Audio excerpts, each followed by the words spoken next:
for at least 100 years. And so truly now, as we are trying to put the pandemic in the rearview mirror, there are some lingering things that happen, and we get updates almost on a daily basis as to what's going on so far as this particular thing is concerned. So when we talk about post-pandemic mental health recovery, we're talking about the ongoing effort, if you will, as a nation, as a state, as an individual, as a church, as we try to navigate down this particular road.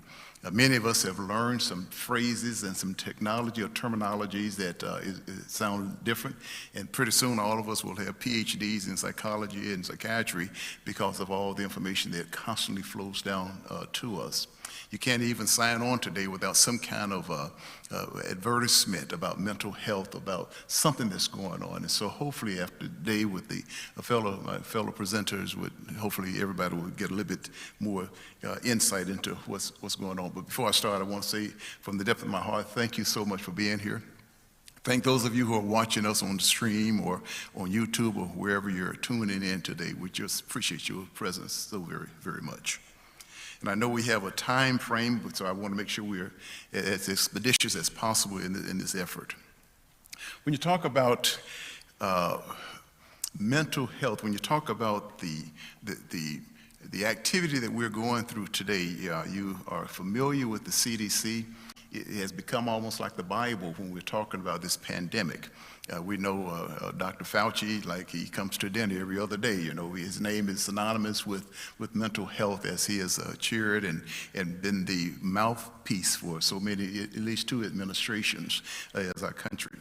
The CDC, or the Centers for Disease Control and Prevention, uses the term post-COVID conditions, or PCC, as an umbrella term for the wide range of health consequences that can be presented up to 4 to 8 or 4 more weeks once you've had an infection of COVID-19.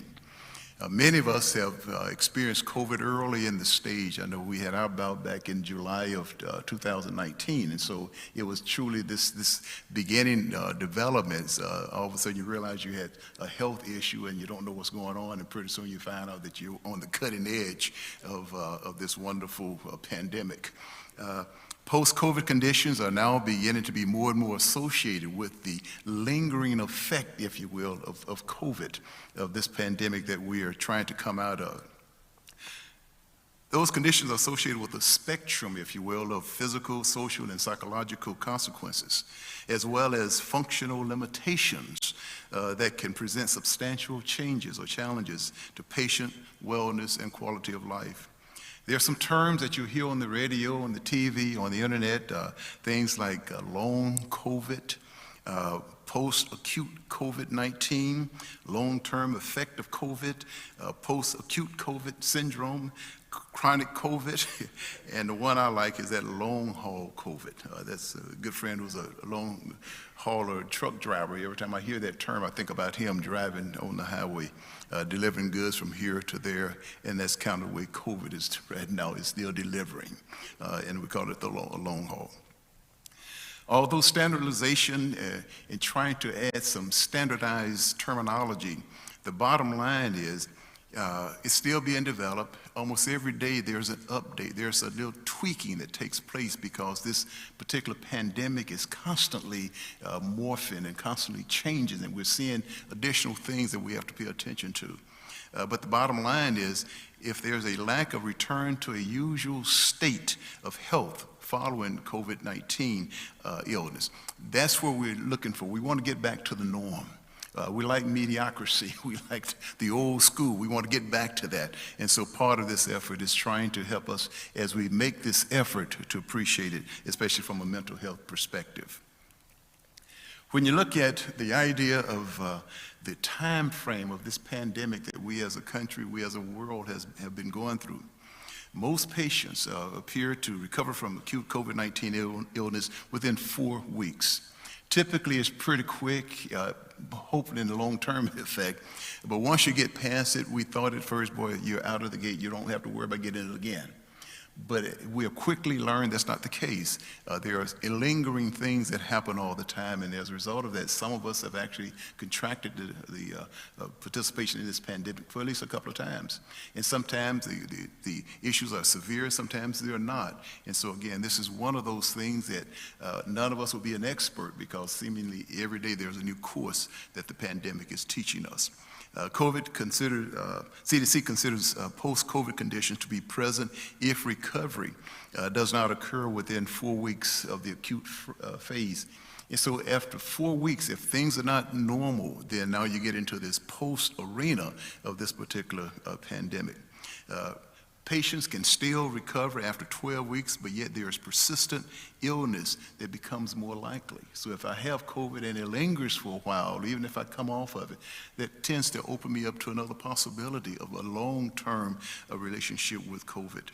The CDC uses that 4-week time frame, if you will, to kind of describe the framework for this particular condition. So again, we all are used to this. In preparation for this particular presentation, I wanted to kind of see, when this post-pandemic environment, what are the different worlds that are affected? And I just went out and looked on the Yahoo, on the internet, just for a brief thing, and realized that there are at least multiple worlds that have been affected by this post-pandemic. Just rattle some things off here. I was out in California, I think it was, a few years back, and when Trevor Noah had just started The Daily Show, and had the privilege of going and sitting in his audience. I think he interviewed one of the Secretaries of Defense at that particular time. I did not realize that he's been doing that for 7 years. But I got a note the other day that, hey, he is leaving The Daily Show. And I thought that was kind of interesting. After 7 years, I thought he's been doing real well. But one of the things he mentioned when we talk about in the world of entertainment, due to the past 2 years, according to Trevor Noah, that he has been isolated in his apartment for 2 years based on the COVID protocol that this particular TV station or his production company has. So he said, for 2 years of isolation, I want to be free. I want to travel. I want to get out of Dodge, so to speak. Here's an impact of the post-pandemic arena of COVID-19 within even the entertainment world. In the international world, its effects have been reached as well. One of the CNN reporters interviewed the president of Sweden, who had a real close relationship with the president of Russia. You know, now Russia's invading Ukraine, there's a war going on. But he said he noticed over the last 2 or 3 years that there's this isolation that President Putin has gone through. Used to have lunch together, used to talk back and forth, but he said now he hasn't talked with him in over a year. And he's noticed over the last couple of years he's been more and more isolated in his discussions. He has these big meetings with a huge table, and he sits on one side and everybody else is on the other side. He's noticed that isolation that has come, and he thinks it's contributed back to this pandemic isolation that we struggle with. In the political world, we see that we as a nation still believe in isolating and maintaining social distances, but now we call it maintaining political social distance. I will not come into your shop if you're wearing a mask, and you won't come into mine if I don't. And so we see this isolation, and again, a lot of it is going back to this idea of this pandemic and the isolation that we are feeling because of the pandemic. In our educational world, we are seeing that there are basically 3 reasons now we're being told that college and higher learning has been beginning to take a slip, at least 4% downturn in the amount of folk that's going off to brick and mortar schools. And they give 3 reasons. One is because of the demographics. Seemingly there are fewer people that's coming out of the baby boom in the next generation, and so there's a natural demographic downturn. But there's also a strong job market that has taken place because of the things that are going on. But the 3rd reason is because of the pandemic alternatives that we as a country have been engaging in. There's more online training now. You can get 12 degrees within a week, online. And so there's a lot of changes that, again, are related to the pandemic and the outcome of the pandemic. In the financial world, we see that nearly 3/4 of home buyers who purchased their home during the pandemic have regrets about making the purchase. I thought that was significant. And so again, it's showing the impact, if you will, of this pandemic arena that we are coming out of. And finally, in our personal world, we see the fact that it's been a long time since we've had ice cream socials. You know, when you get on the elevator, somebody sneezes, all of a sudden you hold your breath and hope you're not going to the 20th floor, because by the time you get there, you're going to pass out because, you know, we had events that are taking place, and one time the speaker was about to get up and speak, and all of a sudden I guess something went down the wrong pipe, and he starts coughing. Boy, everybody just got to, you know, and how can you dodge the cough, you know? But anyway, these are things that happens to us as we go through this particular pandemic. Stress is another thing that we're seeing, especially in the mental health arena. There was an article that came out back in, I think it was January of 2021, as we're into the very throes of the pandemic. Weak immune system can be affected because of COVID and the pandemic, and these are things we need to keep in mind. Digestion issues, depression, dizziness, insomnia, headaches, fatigue can all be stress related. It could be because we worked hard in the yard, you understand, that might be why I'm tired, but it can also be a stress related issue. And as a result of that, stress is a massive topic in the world today, and more so now because of the world's changes. We are changing so rapidly. It can be mentally challenging for most people to adapt to life situations. I don't know if you have an older person that you're working with and you're trying to help them to check their bank balances or whatever the case. Well, it's a whole nother arena. You know, this idea of signing on, what does that mean? You know, take this mouse. Well, you know, I thought I had a trap for that. You know, no, I'm not talking about that mouse. I'm talking about, anyway, it's the changes that are happening at warp speed. And again, a lot of this come back to adding stress to us. Keep in mind that nothing is impossible if you're willing to accept the best sources.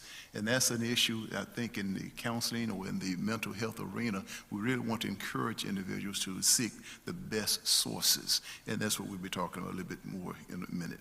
Religion or faith can be definitely a source of comfort.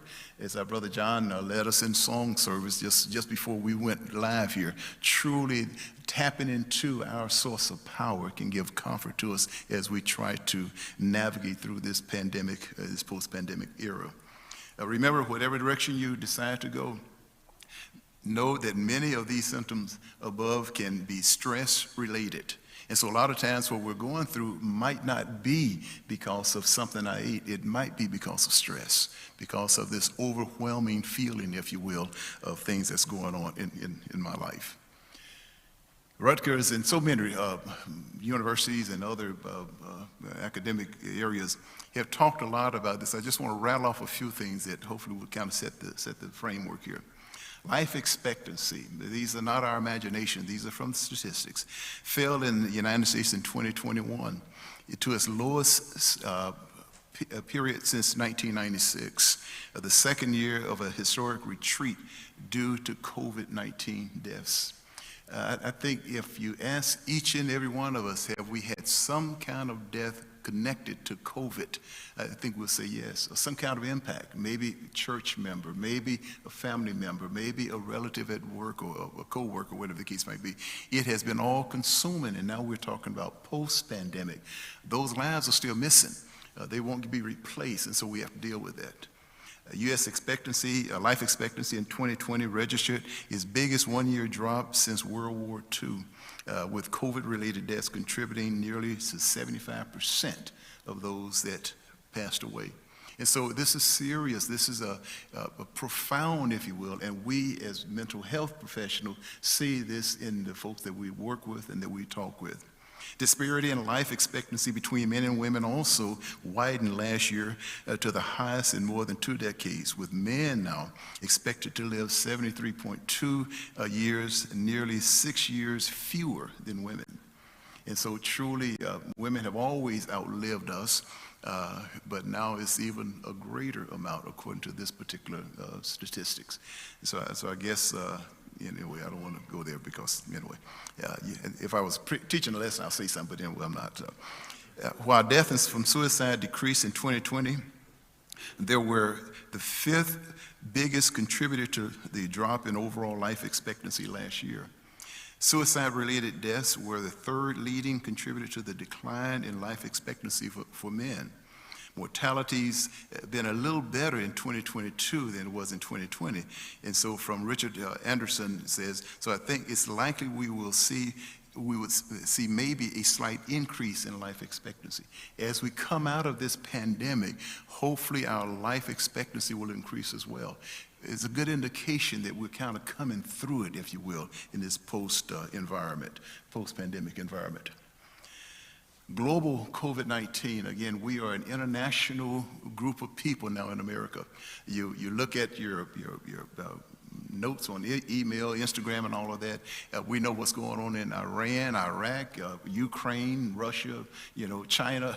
We're well versed, and so when something happens there, it has a global effect. Again, that can also add to our anxiety and to our depression because of what's going on in the world.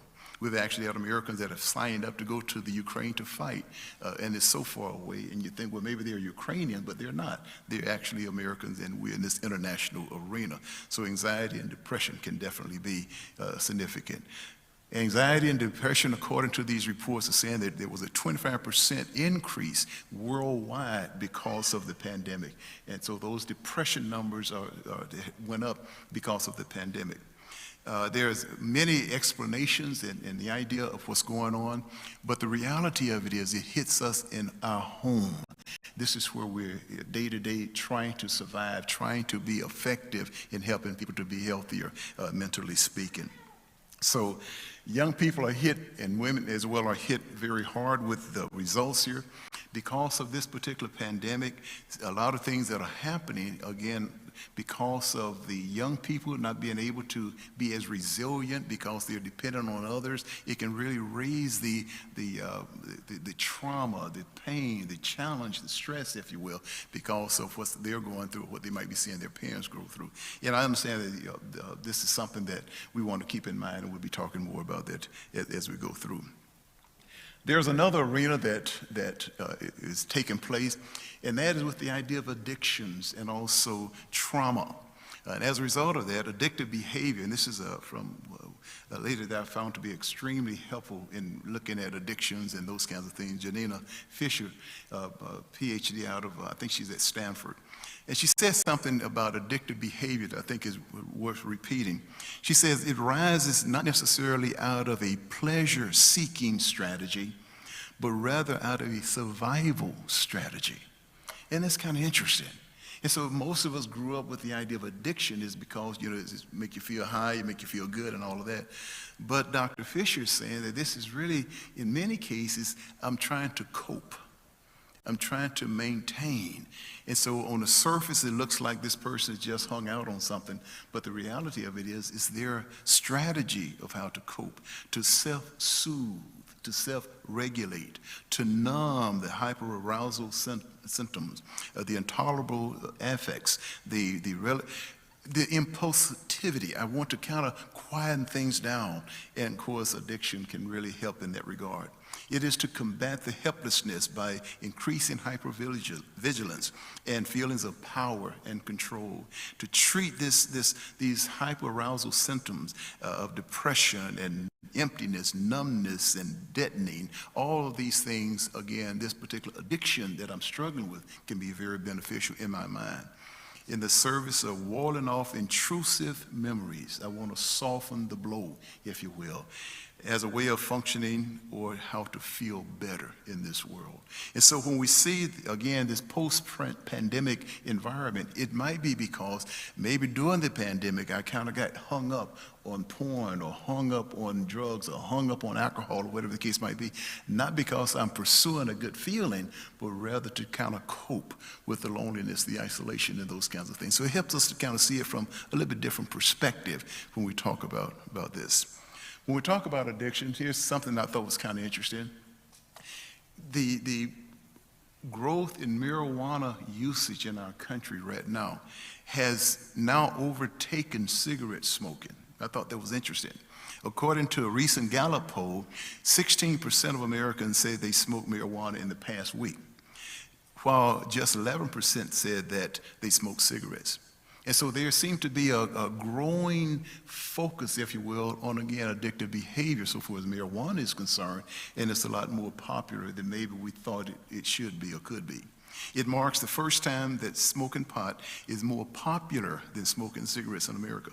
It is also the highest percentage of reported past week marijuana use since Gallup began taking their polls back in 2013. And so experimentation with this substance has grown in America by a lot. And one of the statistics that they throw out here is in 1969, when Gallup first asked the question of whether you were ever, have you ever tried marijuana, only 4% of Americans says yes. Today, nearly half of Americans say they have tried it. And so again, we see this constant effort, if you will, with regard to addiction as we try to navigate through this idea of this post-pandemic environment. What is trauma? And I'll come in, I'm trying to remember my time. The idea of trauma, again, from a maybe different perspective. Psychological trauma is the unique individual experience of an event, a series of events, or a set of enduring conditions in which the individual's ability to integrate his or her emotional experience is overwhelmed. The individual experiences, which is subjective, is a threat to life, bodily integrity, or sanity. Trauma is relative. What is traumatic depends upon our vulnerability, and because children are so dependent on their caretakers for survival and safety, they are more vulnerable to this traumatization. And so what we're seeing is the idea of the trauma that wasn't because I went to Vietnam or to Afghanistan, but it's because of the losses maybe I lost during the pandemic, maybe the health scares that I had as an individual or whatever the case might be, or a close family member, that can put me into this trauma environment. And so when something comes up that reminds me of what I've experienced, it can be very traumatic. And my response to it can maybe not be understood because you didn't go through the same trauma that I've gone through. And that's something just for us to keep in mind. The human body is self-protective. It automatically reacts to any cue that indicates that there's a possibility of danger. We protect ourselves automatically. And if there's a danger, perceived danger on my perspective, I'm going to take action. I'm going to do what I can do to protect myself. And I think having that understanding will give us some insight with one another as we walk through these times of this post-pandemic. The brain is biased to respond to any danger signal it has known before. It might be the time of day, it might be the day of the week, it might be certain colors, it doesn't really matter. If I've experienced trauma around that, I'm open myself to traumatic experiences. And we see this a lot with vets coming back from overseas or theaters of war. And as a result of that, when we get triggered, if you will, there's a sudden or overwhelming feeling, sensations or impulses that convey I'm in danger, not yesterday, but I'm in danger right now. And as a result of that, isolation is another thing that we try to do to protect ourselves, because I know that if I'm by myself, maybe I'll be better. That's the idea. And so there's a lot of information. I just want to kind of get to some of the things that I think will be helpful to us as we look at supports and things that we can do to help as we navigate through this post-pandemic environment. Physical examination, because COVID and the COVID-related type things can affect so many organ systems in our bodies. A good physical is so prevalent. Many of us have health care, or you can get one physical a year, and this is something that the experts are really recommending that we do that, because this pandemic can affect so many different aspects of our bodies. It's not just like I have a headache, I can take a pill. It might be related to another of my organs, and so as a result of that, having a good, effective physical can be very helpful in that regard. But there's also this holistic support, the idea of having our support systems, family, loved ones, friends, co-workers, church members, this idea of neighbors, and all of these things are there for us to help and be a support system to one another. Sometimes as you go through things, you want to have somebody to talk with. And as a result of that, these can be very, very helpful arenas for us to help one another.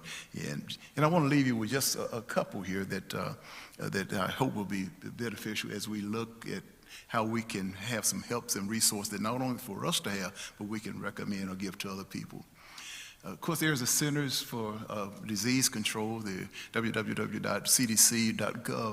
Extremely important for us to read and be read up, if you will, on this particular arena, because they have a whole lot of information. Our healthcare team at Greenville Avenue have Dr. Robinson and so many others that constantly keep the leadership abreast of what's going on. And that's why we have masks today and no masks tomorrow, 3 feet here today, 6 feet tomorrow, 12 feet, because we're looking at the data that they're providing to help us to be as safe as we possibly can, and yet also be in touch with one another. And so the CDC is a wonderful area. The National Suicide Prevention Hotline, or Lifeline, is something that's also available. And that's the idea of that 1-800-273-TALK. Again, this is a wonderful group, if you will, because suicide and the thoughts of self-harm, again, is one way for us to kind of try and navigate through some of this post-pandemic stuff that we're going through. But they can be extremely helpful. Some numbers that I didn't put up here, and I think one of the other speakers will see later on, and that is this idea of dial 988. It is a mental health, like 911, or it says 988, where you can actually call 24 hours a day and talk to a counselor or therapist. Again, sometimes it's the wee hours of the morning that those kind of feelings might come on, and so we want to make you aware of that. There's also the Veterans Administration. I did a presentation a few months ago with the veteran in mind.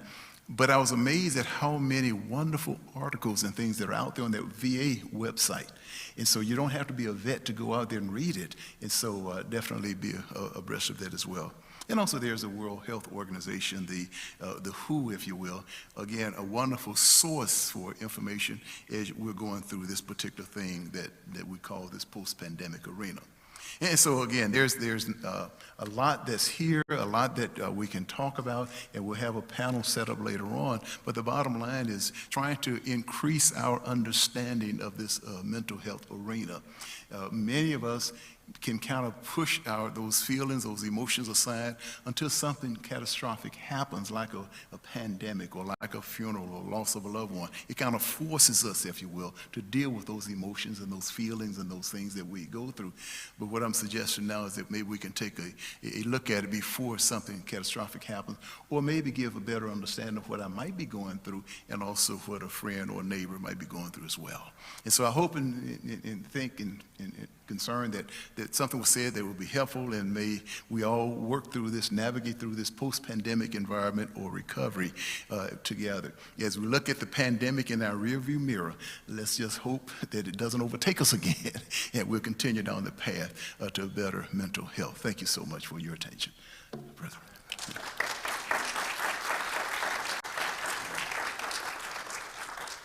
Thank you, Dr. Myers. We don't let everyone know that each of the presentations will be on the church's YouTube website, and on the website you'll be able to access some of the resources that are contained in the presentations today. Our next speaker is Dr. Kimberly Gordon. Dr. Gordon received her undergraduate degrees from Xavier University of New Orleans and the University of the Detroit Mercy. She earned her medical degree from St. Louis University School of Medicine. She completed her adult psychiatry residency at UT Southwestern Medical Center here in Dallas, and her child psychiatry training at the University of Maryland in Baltimore. One of the reasons for entering this field was to reduce the stigma among people of color. Dr. Gordon brings a decade of experience and is double-boarded in both child and adult psychiatry. In addition to being an assistant professor at UT Southwestern Medical Center, her experience comes from multiple care settings, including high acuity psychiatric emergency room, VA outpatient medical health clinics, and a community child psychiatry clinic. Dr. Gordon currently leads the Base Point Academy Forney treatment team, as well as seeing patients individually on site. She is happily married to her very handsome husband, Anthony Gordon Jr. She is the mom of 3 7th graders, triplets by the way, and keeps a very busy schedule as a taxi. She has attended Greenville Avenue for the past 14 years, The scripture she most relates to in regard to mental health is in Matthew 6, verses 25 through 34, that reads, "Therefore I tell you, do not worry about your life, but seek first his kingdom and his righteousness, and all these things will be given to you as well. Therefore do not worry about tomorrow, for tomorrow will worry about itself. Each day has enough trouble of its own." Dr. Gordon will be speaking in regards to mental health in adolescents. Dr. Gordon.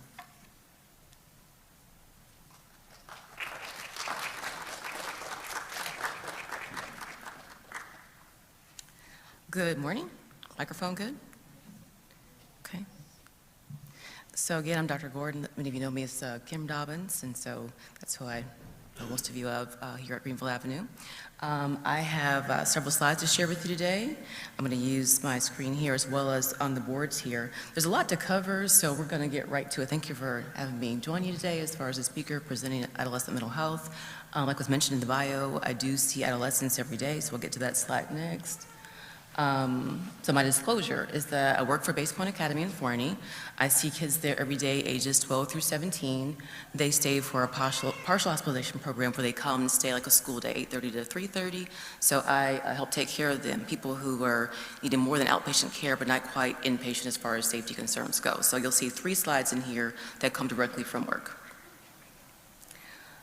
Okay, so we're going to cover several things. We'll try our best to get them all done. We're going to talk a little bit about ADHD, about anxiety. We'll talk about the crisis Dr. Myers already talked about, was the mental health crisis in America, depression, of course, suicide risk factors, protective factors. We'll talk about, just briefly, substance abuse. Thank you. Just one slide on substance abuse for me, because I know it's going to be covered after I get finished speaking. Also about treatment options and level of care. We'll talk some about that. And then everyday things you can do for support as well as professional resources as well.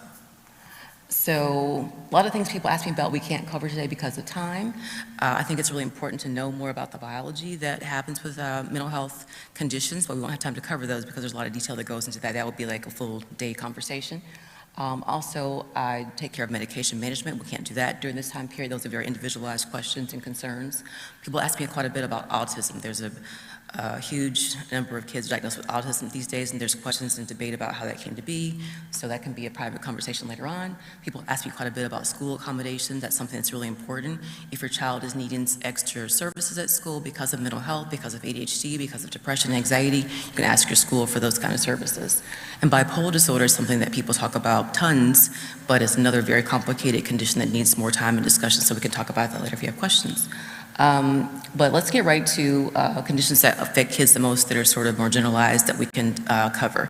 So people talk quite a bit. I see a lot of kids with ADHD, and there's a kind of ADHD that people seem to have a vision of, and that's kids who are hyperactive, they're very busy, they're climbing, they're jumping, they're disruptive to the classroom, to the worship setting sometimes. They are the kids that get called to the principal's office, the ones that are mischievous in class, they play pranks or just have a hard time sitting still and paying attention. But more, that's probably what we see most often and can be disruptive. But another kind of ADHD is really important to know about, and that's the inattentive type. So 3 types listed here, hyperactive, inattentive, and combined type. So combined is just that, the 2 different kinds put together. Inattentive type is what I really want to make a point of, that we don't always pay attention to or provide support for. So for inattentive type, there are lots of things that can be present. So I tried to make the slides large so you could see them, but there's a lot on them. I'm sorry about that, but there's a lot to say. So when kids have inattentive type of ADHD, they're often found to not pay close attention to details. Let me just say first of all that my kids, I hope, are live streaming with us. They're at home. So whenever I say my children, it means my personal biological children. My kids mean my patients who are also kids but I take care of. So my kids that I take care of at work often are turning their papers in without their names on them. They forget the date. They may lose them in their backpacks or their desks, their lockers. They never make it to the classroom. These are things that happen quite a bit. There's difficulty with long-term assignments, like projects need to be broken down into small groups. Their projects get behind, they get lost, the parts aren't done. Those happen quite a bit. There's also trouble with listening when it's spoken directly to. So I give instructions to people in my household, say, please do this, do that, and say, tell me what I said, please tell me again what you just heard me say, so I know that you didn't miss the instructions. So having good eye contact, having direct instructions helps out quite a bit. Also, when people have difficulty following through on instructions, like I said, long projects or tasks that need special portions to finish, you give them a chore to do in the household, like make your bed, clean your room, take out the trash, and two get done, but the third one gets forgotten. So that is something that happens quite a bit at home and at school. And the reason why it's important to bring up is that it causes lots of disruption.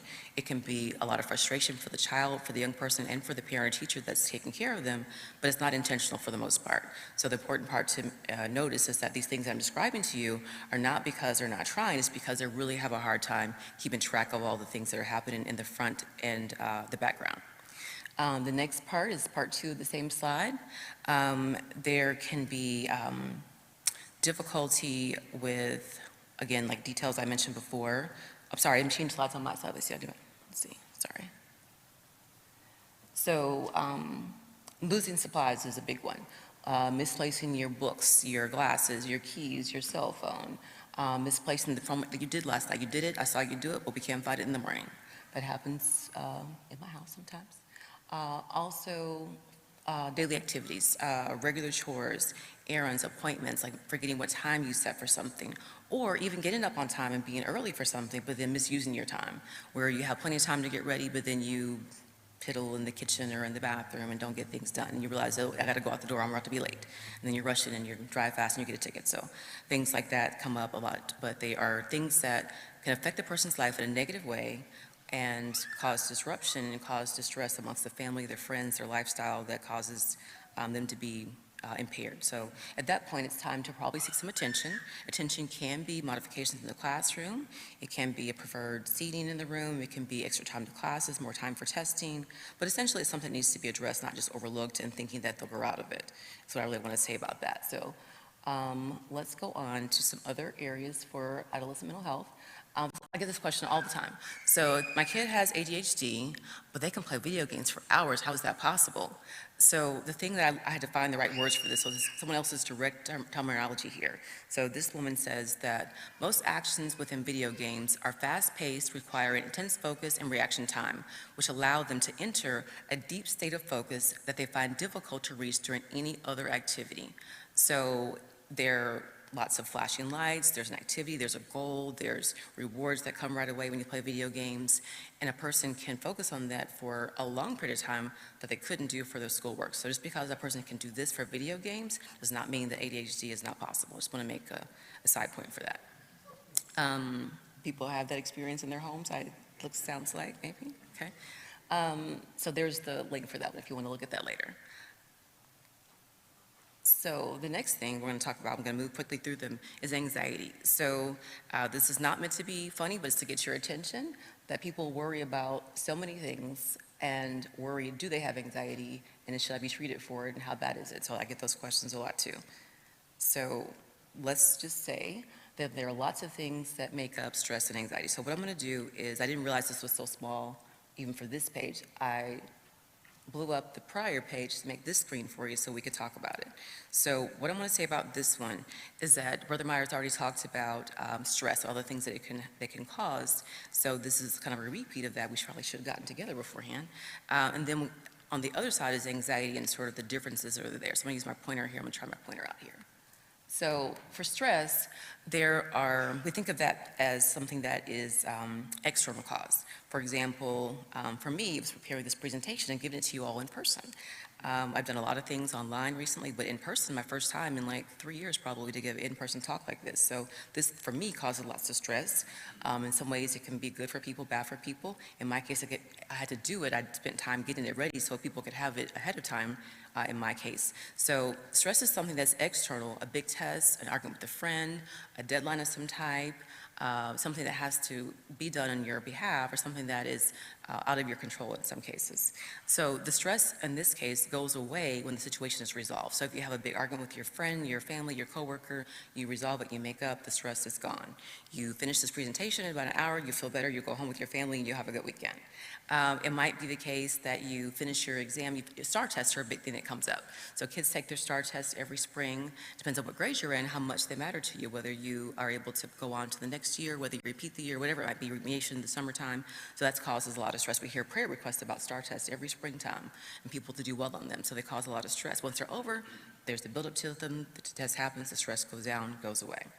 Again, we mentioned how it can be positive or negative. If it impairs your sleep, affects your appetite, a negative, promotes you to get the work done, get the assignment done, it's okay. For anxiety, we think of that to be something that's internal. So it's your reaction to the stress. It's how your body responds to, how your mind responds to it. The definition that I used here, that I pulled from here, is that it is the, that goes very fast. That was the whole thing in one hit.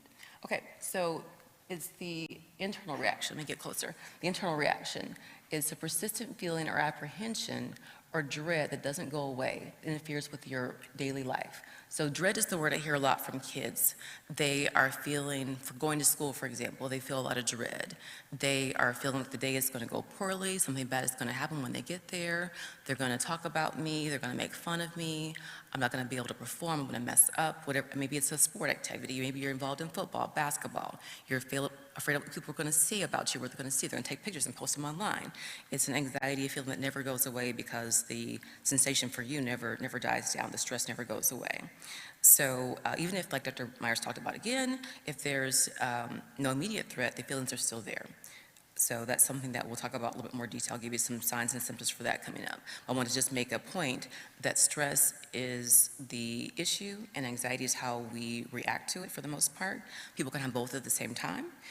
The things that can happen when you experience both, we'll talk about this more too. There can be excessive worry, uneasiness, tension in the body, tension in relationships, in your voice, the way you talk to people, headaches or body pain, unexplained headaches, stomach aches, body pain, just a feeling of like you've had the flu, but you don't have the flu because you're so stressed or have so much anxiety. Could also lead to things like high blood pressure and loss of sleep. In particular, loss of sleep chronically is what can happen with a lot of anxiety. So let me go to the next slide. So let's kind of bring this down to how it looks in our young people, the teens that I was asked to talk about. So this can apply to most ages of people, but we're going to talk about teens in particular. So people ask me still, these things you listed here for me, how can I tell the difference between a regular teenage irritability and anxiety or depression irritability? And it's hard to know. You have to really know your teen, see them, observe them, talk to them to know how things are changing. So irritability in this case means being really sensitive, irritable about things that are small, things that would normally be upset about, even though they might have irritability as a teen, having arguments with friends more often, family, they're snippy, they're not easily engaged in general conversation activities. Trouble concentrating, that can happen because they're worried about what's going to happen next, what's going to happen tomorrow, what's going to happen in the next class period, what's going to happen after school, what's going to happen when I go home. So it's not because they're not paying attention, it's because they're having difficulty focusing on what's coming next, because what's happening then, they're thinking about the future. There can be withdrawal from, sensitivity to criticism. So normally your kid may say, okay, I won't do that again. But they hear your words now because of anxiety. They internalize more of what you shared with them, and so they take on this new persona where everything I do is wrong. So they can sort of build this internal dialogue for themselves that now I'm not a good person, I can't do these things right, they're not going to like me. Anxiety that kind of builds with every situation that comes along, they just add on more to it. There's social activity that can be withdrawn. They change because they are concerned about how they look. Their appearance is something really important to become a teen, how they dress, if there's designer wear that's involved, that can be a big difference in how they are feeling about themselves. But it's heightened compared to the usual teen angst in terms of my appearance and my look. It's something that is a part of their daily lives and affects their outlook on life. Here's one that comes up a lot at work. So avoidance of difficult or new situations. So people who really struggle with moving from middle school to high school, or elementary to middle school, then to high school.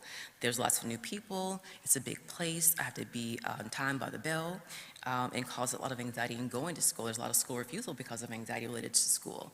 So kids who want to go to school, who enjoy school, enjoy their friends, they have difficulty making it there because of the anxiety that happens each morning.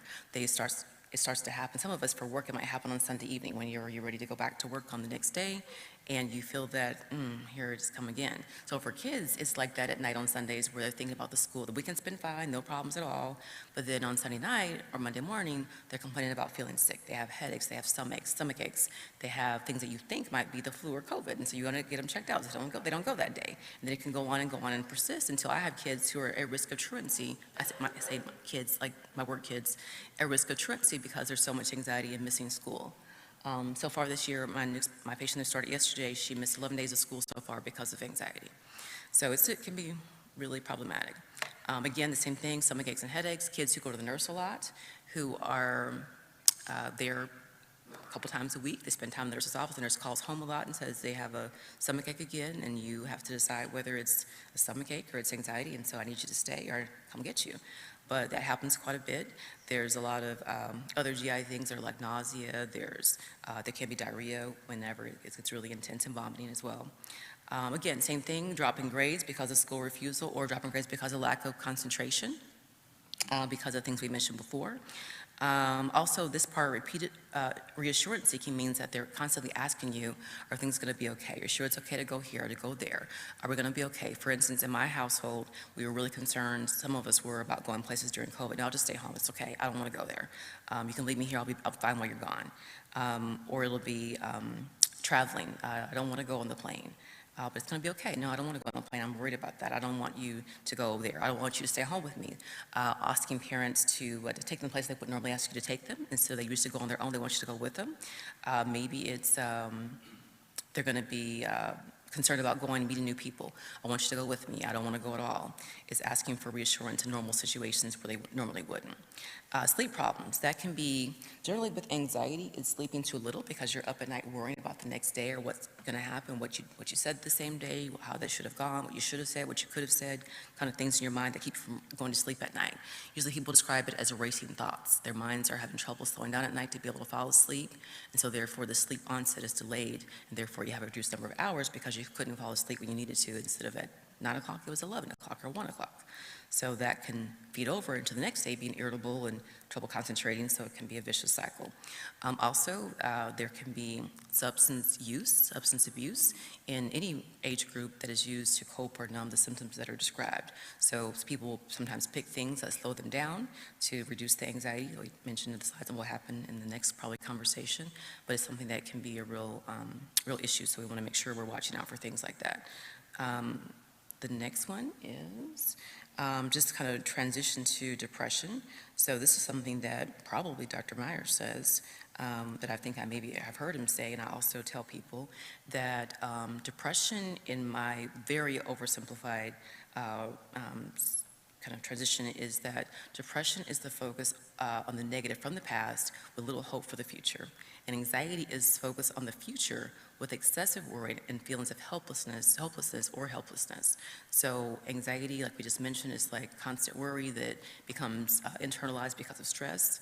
And then depression is negative thoughts, feelings about things that have happened in the past, or hopelessness for the future.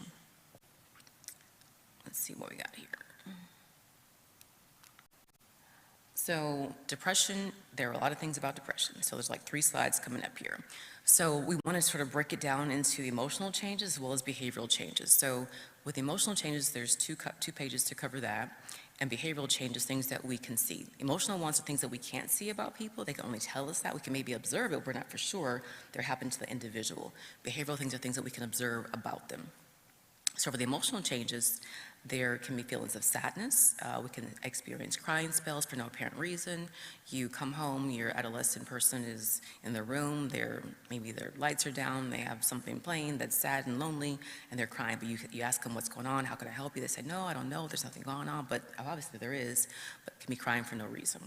or very sensitive to small things when not normally cause crying spells.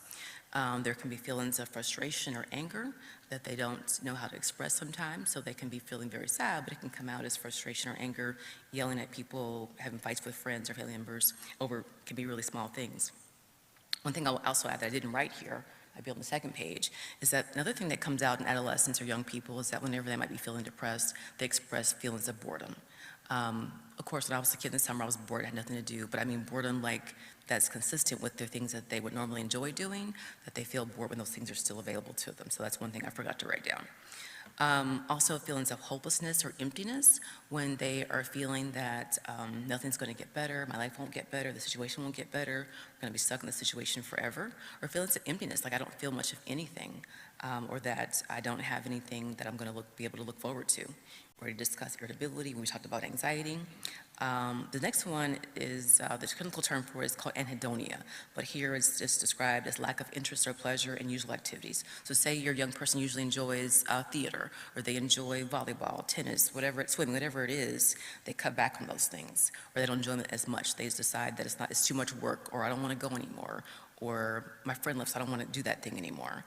It's maybe conflict with friends and family that we talked about already, that they're more likely to have them. There's low self-esteem. There's lack of pleasure even in their social media, which is hard to believe. Let's see. Feelings of worthlessness or guilt. We talked about those in another section already. There can be self-blame. So another definition that comes out of the DSM-5 that was mentioned previously is excessive guilt that can happen. So a person feels that something that has happened is their fault. Maybe they have some small role to play, but they feel like whatever has happened is definitely something that I had a part in. I can't fix it. I'm sorry, I can't go back and change it. But it may not be true, but they feel this way. There can be, already talked about trouble concentrating, trouble thinking. These things can overlap. So you're asking, how can I know for sure? This is where you bring in a professional person if you're not sure. Because a lot of things can overlap. Anxiety can overlap with depression. You can have both at the same time. So you're thinking my slides look the same because they can happen in the same person at the same time. One thing we want to get down to is there can be frequent thoughts of death. And I tell people when I meet them, there's a range that can be described. So there can be something that's called, let's talk about self-harm for a second. We'll come to that in a few more slides. There can be thoughts about self-harm, but that's not usually what is happening when they're self-harming. That's another situation coming up, but there can be thoughts about death. I want it to be alive. So I tell people there's a range. There is what's called passive suicidal ideation, where you wish something would happen to you or you wouldn't wake up. You don't really intend to kill yourself or end your life, but you wish that you weren't alive for some reason or another. There can be thinking about death, thinking how would it be if I weren't here, how would my family be if I weren't alive, how would things change if I were gone. And there's thoughts about suicide, that a person wants to end their life, that they have become so hopeless or helpless that there's no reason to go on. And so we'll talk about that in more detail as well. Behavioral change, things that you can observe about the person. So you could possibly observe that they're feeling more tired, loss of energy. They say, I'm just so tired today, I just feel like I can get out of bed today. There can be insomnia where they're, like we mentioned before, they're worried about what's going to happen next, or they don't think it's going to be a good day the next day. There can be sleeping too much, so sleeping much more than usual. They'll say you do get your 7 or 8 hours at night, but you still feel like you need more to have energy. Like you might come home from school and take a 2 or 3 hour nap because you just feel like you just can't make it. They're just too tired. But the extra sleep doesn't help your energy though. You still can have sleep for 10 or 12 hours, but still tired the next day. So these things you can watch out for as a parent or caregiver for your younger person. There can be changes in appetite. For instance, you can have a decreased appetite with weight loss or increased appetite and weight gain because there are cravings sometimes for like carbs and sweet things that can self-soothe for a temporary period of time, but that can lead to the weight gain. So it can be one or the other. You don't always know which one it's going to be. Again, like we already talked about briefly, there can be use of drugs or alcohol to help numb the pain, help delay the pain, help distract them from whatever is happening. There can be restlessness. You can see pacing, knuckle cracking, hand wringing, inability to sit still. You can see getting up from watching a TV show to go to the kitchen back and forth because they just can't, sit still, or they're internally preoccupied. There can be slowness of thinking, slowness speaking of body movement. So a person, there's a commercial out there where it's like they describe the person being underwater. It's like they're moving slowly, their body feels heavy. That they may describe to you that I feel like I'm in a fog. Those are common words that are used to describe how they're feeling. So if you notice that about someone, ask questions, again, it could be something related to COVID, but you need to find out. More behavior changes. So there could be, again, like we talked about before with anxiety, frequent body aches, headaches, stomach aches, things that send you to the school nurse for assessments. So they're not the person's fault. They're not exaggerating. They're not telling a story to you. They actually have the things happening to you. They don't always know why. So if someone is having an overwhelming number of headaches, you need to probably, rule out obviously medical things first. So you need to see your primary care doctor, maybe see neurology, but you need to make sure that nothing else is happening before you assume that it's one of these things I'm describing right here. But they're definitely real. They're not, well, occasionally they're made up, but usually they're real things that are happening. We've already talked a little bit with Brother Myers about social isolation. So in COVID, it happened as a necessity, but whenever there's depression, people often withdraw themselves from activities. They tend to not go to the party, the sleepover. They don't go to the mall with their friends. They don't go to the movies when they're invited to go to the movies. They stay in their room more often. Maybe they turn down the lights. They close the shades. They close the blinds. They turn on, those different colored lights and have music in the room that's not happy and cheerful. There can be decreased school performance because of, again, concentration or lack of motivation. There is oftentimes there's absences from school because of the depression and therefore lower grades, but also things that kids tell me is that they're not motivated. Like they wish they could do it, they want to do it, but their motivation for even their basic in their life, their responsibility for school is just not there. On the other hand, there can be angry outbursts, acting out. The anger that's there that can't be described sometimes causes, talking back to parents, being disruptive to teachers, disrespectful to teachers at school. And then we mentioned before self-harm. So self-harm, for the most part, comes out, what we see in kids our age that we're talking about, is cutting. And another page will cover that, but cutting or burning, there can be hair pulling, there can be hitting, slapping, punching things to cause pain. But the idea that people describe to me is not for the sake of doing it or the sake of, practicing for suicide, but to numb their feelings, distract their feelings. They say they focus on the physical pain they cause themselves so as not to feel the emotional pain, that they are having so much happening inside that this physical pain is what they are able to focus on as opposed to what they are experiencing in life.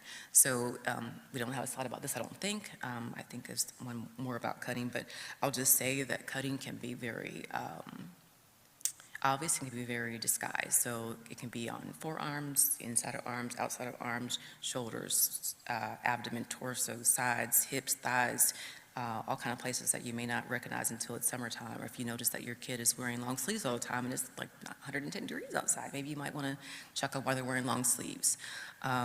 If they change their clothing to camouflage or hide what they've done, you might, if there's a change in clothing, you might want to ask questions about that as well. So just a sign doesn't necessarily mean that they're trying to end their lives. So this slide comes from work. This is just one kind of outlining the groups, entities that are involved in what we think of the mental health crisis currently. And what I just want to point out here that 3 major entities that we look to for guidance in adolescent health, physical health, and mental health have come together to say there's a state of emergency. And so the point here is it's never happened before, so we're at a very serious state at this point in terms of depression and suicidal behaviors and suicidal thinking. So the American Academy of Pediatrics, the American Association of Child and Adolescent Psychiatry, which I belong to, and Children's Hospital Association, they all agree that we're at a desperate state right now, just to point that out.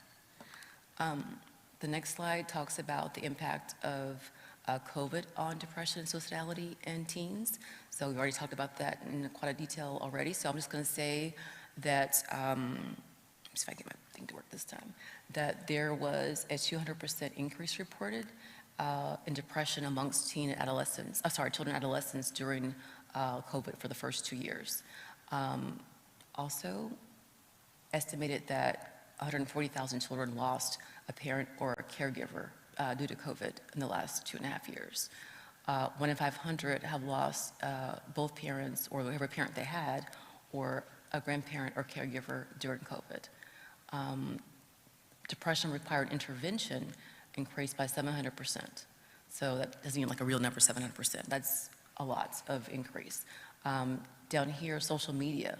All the time that we had to go home and spend on social media, on computers and screen time, led to an increased use of social media. They're already using it before it happened, but increased use because of time that was allowed or needed for screen time that has led to increases in depression during COVID.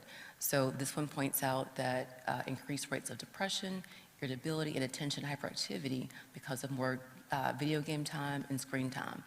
Just one slight point here that people ask me also, that video games do not cause ADHD, but they can worsen ADHD. But higher screen time, game time, increased rates of depression, more electronic learning time, increased rates of depression, anxiety amongst older children, like high school age children. Also noted video chatting did not improve mental health symptoms. And that means like talking to your friend or your classmate on video, not the same as being in person with them, not being the same as being able to run down the halls with them and joke and laugh and play in person, not the same. This one is a lot on one screen, I'm sorry. I want to just point out a couple things about it, that this one talks about self-harm, we just mentioned briefly. 10 to 20% of adolescents reported in the last year that they had suicidal ideation or suicide attempts. Substance abuse, particularly marijuana, cannabis, THC, is a risk factor for self-harm and death, not immediate death, but along the way, or mortality along the way. Peak suicide behavior occurs around age 15. So things that we're talking about here that occur during middle school, high school, they start to worsen. The stress starts to compound because of expectations, peer pressure, parental pressure. Their increased self-awareness becomes a peak period around age 15. This here is about, so this terminology, non-suicidal self-injury, NSSI is how you see it in writings, is what I mentioned before about self-harm. So there is certainly self-injury, but not for the purpose of suicide. That's what I mentioned before about the cutting or the burning, things like that. People with pre-existing conditions may be at higher risk for distress. We'll talk about that in another slide or two. Also, I want to mention this right here. So this slide right here, this number 7, is in a slide at the very end probably in terms of sources.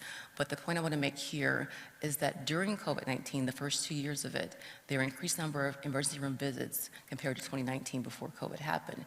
And I don't mean all emergency room visits, I mean mental health visits, like things that people came to the hospital for. They reported like thoughts of suicide or passive thoughts of suicide or self-harm.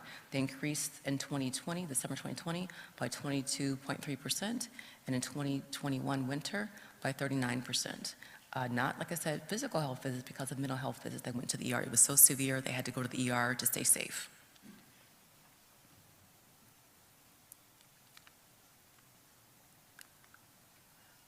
So this is just a breakout of that, just like bullet points. The colors don't count great on this screen compared to my screen, but I wanted to just point out that suicide is the second leading cause of death among aged 10 to 24. The first leading cause of death is accident or injuries, like sporting accidents, car accidents is the first leading cause of death, but the second is suicide. Here, 4 out of 5 youth considering suicide have given some type of warning or intention. They have given a verbal cry of some type or behavioral cry. They display things we talked about earlier. They will post something, they'll write something, they'll journal something, they'll tell someone that they're having thoughts about suicide. 4 out of 5 will do that. So when we hear someone, we want to make sure that we're listening and paying attention and giving them all of our care and concern. Each day in our country, an average of 3,500 people attempt suicide ages grades 9 through 12. So 14 through 17 or 18 is that grade range. 20% of high school students have reported serious thoughts of suicide, and 9% have tried to take their lives. They obviously weren't successful. I shouldn't say obviously, but many weren't successful, but they attempted. It's what really is quite concerning, that almost 10% have tried to take their own lives. Okay, so there's a lot of things here, and I've tried to change the font to break it up some, but they're all risk factors. They're just different colors or bold letters to break up the lines. So risk factors for major depression, very serious depression that requires intervention, can be risk factors for depression as well as suicide attempts is what these slides are covering here. If you have a prior history of attempting suicide, that automatically puts you at higher risk for attempting again. So if you've heard of someone who's reported they attempted suicide before, and they're feeling that way again, make sure that you're seeking emergency care for them. A person who has a prior history of mental health diagnosis, especially a mood disorder, depression, or dysphoric disorder of different types, and anxiety, severe anxiety, they are high risk for attempting or completing suicide. People who are abusing or misusing drugs or alcohol are at much higher risk because sometimes as they are trying to self-soothe, self-medicate, they may also use more than they intended to do and end up with accidental overdose of whatever that substance might be. Very importantly, I want to mention this one. People with access to lethal means of self-harm are likely to be able to complete suicide. So in our area, I'm not from Texas, I'm from Missouri, and I used to work at the VA. So I found everybody seems to have a gun in Texas, and people have multiple, so probably one gun per person in Texas. So firearms are very lethal. We want to make sure they're secured. We want to make sure they have gun locks, and make sure they're behind safes or double locks, biometric safes, key safes that they're secured in the home. And pills. Pills are something that we think about when we hear about people overdosing and intentional, unintentional overdoses. But even your household medications, your Tylenol, your Advil, your aspirin, in particular Tylenol and aspirin are very dangerous in overdose. They can destroy the liver within a number of hours. So you want to make sure that if you're at someone who you think is at risk in your household, make sure you've secured your medications, another behind locked doors in a locked cabinet of some type, a separate container. Also poisons in the home. There can be insecticides, ant killer, roach killer, lawn treatments, even cleaners can be lethal ingested at the right amounts. Things like, sorry, I'm thinking of the word for it, detergents that are dangerous. Also, can't think of the word for them right now, but maybe I'll come back to me. But make sure that your house is secure in terms of these kind of things, the pills, the poisons. Also, when you finish with your pain medications after surgeries, make sure that you're securing them, destroy them if you don't need them anymore. That if you have even a couple of different prescriptions from from prior treatments or procedures, dental extractions, a few from different times can lead up to lots of pills left over, can be an unsafe mixture. Also, any history of self-harm sometimes can be a risk for future attempts at suicide. Sometimes, like I mentioned, not always, a person might be practicing building up the nerve to attempt suicide, so that's something to be on the lookout for. Also, having a family history of mental health needs or substance abuse can be a risk factor. Not inherently, yes, genetically, yes, but also because when that young person that was growing up in this household had mental health concerns or substance abuse problems, probably most likely the parent or caregiver wasn't fully attentive, that they were maybe unintentionally neglectful, didn't give that young person what they needed to maybe develop and grow to their full potential and develop the resilience that they need to be able to overcome some of these circumstances. So the family history, yes, but also the things that can come with early development and providing that nurturing, that relationship that makes a big difference in how they respond to challenges. Again, family history of suicide, same kind of thing. The person had severe mental health concerns that led to that. And maybe sometimes knowing that happened in a family, a person feels that is a possible solution to their problem. If they know my uncle did it, my aunt did it, my cousin did it, I can use that same route of escape as well. Interpersonal stressors. This means things like breakups, relationships, like young people will break up with their girlfriend, their significant other, their boyfriend, their girlfriend can cause a lot of distress. There can be major losses in the family. Divorces can make a person or child feel very lonely or distressed and like life is never going to get any better. Unstable home life, lots of moves can be very difficult for some people that aren't as resilient. Also, homelessness is something that we don't talk just a ton about that can make a big difference in a person's outlook for the future and if life is worth living, if they have something to look forward to. These are second slide about risk factors. We already talked about social isolation, chronic disease and disability. People who feel like their condition is not going to get better, they have maybe a terminal illness of some type, they require lots of care by other people, they feel like a burden to someone else, those are risk factors, that's a risk factor. Lack of access to behavioral health care. I could talk about this all day, but essentially without having access to care, you're at high risk for worsening of your condition. So this means not just having access to it in terms of finances or insurance to get to it, but accessibility in terms of getting there physically. There are many fewer offices than there used to be. Everybody's gone online to provide healthcare services. A lot of people don't take insurance anymore because of reimbursement. So a lot of things have gone to cash pay, so that can be difficult for some people. But basically, looking at your resources, seeing what's available, and trying to find what's best for your family is really important. But this is a problem we have in the state and the country. Texas is 49th out of 51 in terms of access to care. We already talked about hopelessness and helplessness, academic pressure, we already discussed that. Traumatic experiences. Traumatic experiences for a young person very sadly, can be a sexual violence situation, severe episodes of racial prejudice or violence or bullying. Bullying is something that comes up in my work every single day. There's lots and lots of bullying happening in schools, reported, unreported, where the person feels so overwhelmed by it, so isolated by the bullying that they become suicidal, first depression, then suicidal. Because of that, they feel that no one cares about them, they can't be stopped, can't be helped. Last thing on this slide is the terminology sexual orientation minority. So basically, there are lots of letters that are out there in the world today. I always mix them up, so I'm not going to say them. But basically, if you're not considered to be or describe yourself as heterosexual or behave as heterosexual, you'll be in the minority in terms of this quantity that I mentioned here. And that can be a risk factor for increased risk of depression and suicidal behaviors, because it depends on where you are and how people accept you, your family or your general location in terms of your school or your social environment. That can be an isolating condition or isolating factor in your life. So warning signs. So there's 2 pages here. You've already seen them as I scrolled through too quickly. Warning signs and like extreme warning signs. So we already talked about a little bit about mood changes. Very sudden mood changes can be really important to observe. On this particular description, when a person has been depression, they've been depressed for a long time, and they suddenly seem very different. They seem very calm. They've been irritable, now they're calm, or they're seeming even happy. Like, what happened? What's going on here?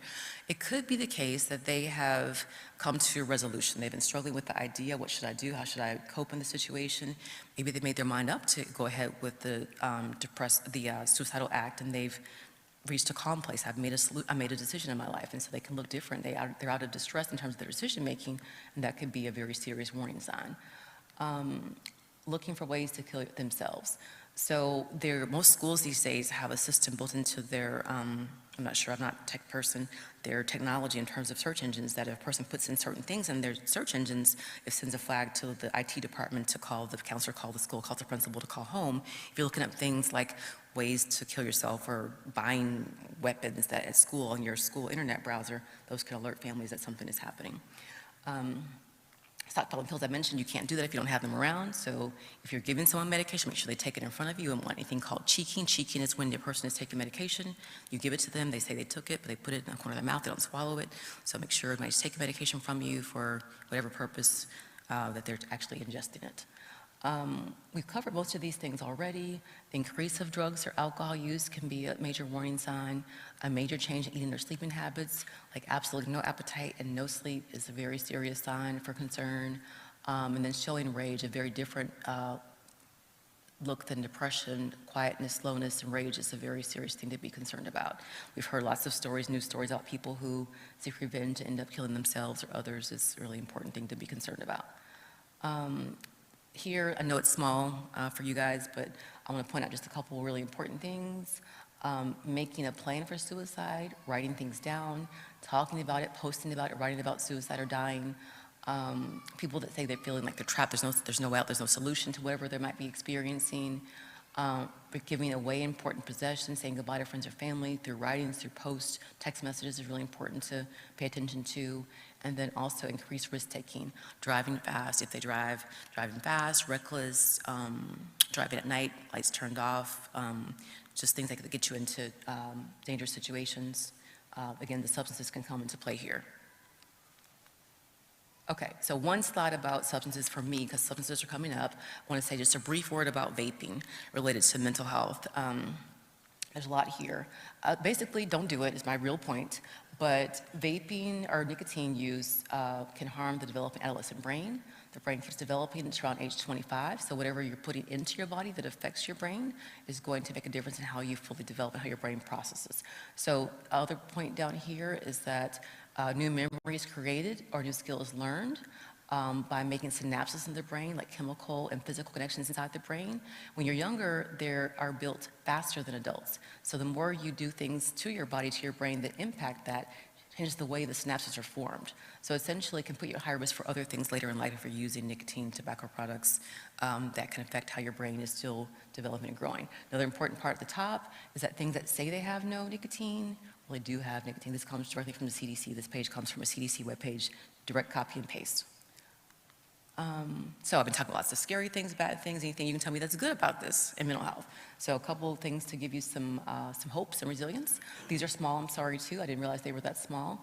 But protective factors. Protective factors are things that can help you avoid suicide, improve your depression, improve your anxiety. These things can be enhanced if you already have some. They can be improved upon. They can be taught by a therapist or counselor, or they can be sought as in seeking care with a mental health professional. Things that improve our health or our risk are, one of them is access to behavioral health care, decrease access to self-harm, like I mentioned before, the firearms, the medications, the chemicals that might be around the house, increase self-esteem or self-purpose. I know there's a lot about this coming up about maybe volunteerism, life skills, healthy coping skills taught by your therapist, your counselor. Then connectedness. Connectedness is one of our themes for the year at Greenville Avenue. So being connected to your family, to your friends, to your church members, going to activities instead of staying home,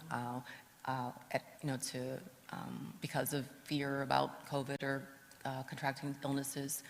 Making sure that you go to events with your family, go into your games, go into your choir activities at school, go into your school events. Cultural, religious, and personal beliefs, that they are maintained during these serious times, for sure. What can we do? What can I do? A short list here. We can, let's see what we got. We can increase our spirituality. It means that we are, sorry, I keep doing that. We are increasing our prayer life, we're increasing our Bible reading, we're increasing our talk with our friends that are church members, spending more time together, Bible classes together. We can start an exercise, if we're not already exercising, we can start an exercise program. And starting is hard, believe me, I know that. Starting by even going out for a short walk can be helpful. It helps clear the mind, helps give you a place to think, helps improve your endorphins in the body, your dopamine. Walking the dog is a start. If you have a dog, take the dog for a walk. Get outside, good for you and the dog. Start by going to the corner. If you feel like you can make it for around the block or down the street to the whatever it's going to be, just go down to the block and come back again. Do it a few times a day. Increase your walks as time goes on. Diet. Whenever I eat well, whenever I eat healthy, eat my salads, eat my lean protein, I feel better because I know I took care of myself on the inside. So eating healthy for sure in and of itself, but doing something good for your body helps you to feel better. Alcohol, we don't want to do that. I should have put no alcohol up there. But basically anything we add to our bodies that is for the purpose of either numbing or self-medicating or coping, we don't want to do that, whether it's drugs or alcohol. Improving our sleep. The quantity and the quality. So adding more hours of sleep per night can be helpful to be able to deal with the next day's situations. And the quality, so don't leave things playing in the background, no TV in the background. That we are making sure that we're turning off our social media at night, that we're making sure our phones are put down, only charging, not next to our beds. When the thing goes off, you don't pick it up again. That we are making sure that we have the nice school environment, that we're making sure we have to go to the bathroom at night. We may cut down our water at night, use the bathroom before we go to bed so we can have a full night's rest. Positive thinking, journaling can be helpful. I have had times I've tried to get my kids and myself to journal about positive things that are happening. A gratitude journal, like 3 things per day, is shown to improve your overall outlook in life. Writing things down each day, 3 things you're grateful for, can be helpful in the big picture. Reducing stress in your life.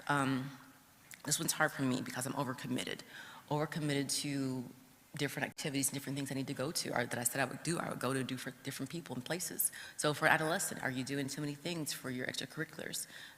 You're on the drill team, you're cheerleading, you're on the chess team, you have swim meets, you have practices. Are you doing too many things? We want you to be active and have friends and be social and build your resumes, but not too many things. So think about what you need to do and what's good for you. Things we can do, we can call a friend for support, we can take that friend for a walk. We can volunteer, we can give back to other people. When you give to other people, you usually feel better about yourself, for yourself. You've contributed to someone else's life. Add green things to your life, not just vegetables, but like houseplants. I have probably too many in my office, but green things help me feel better. I rearrange them, I plant them, the soil, the digging, the sound, the smell, the water that goes in makes me feel like I'm growing something, I'm contributing to oxygen in the world. That can help some people feel better. Having a pet, if you don't have a pet, can make a difference too.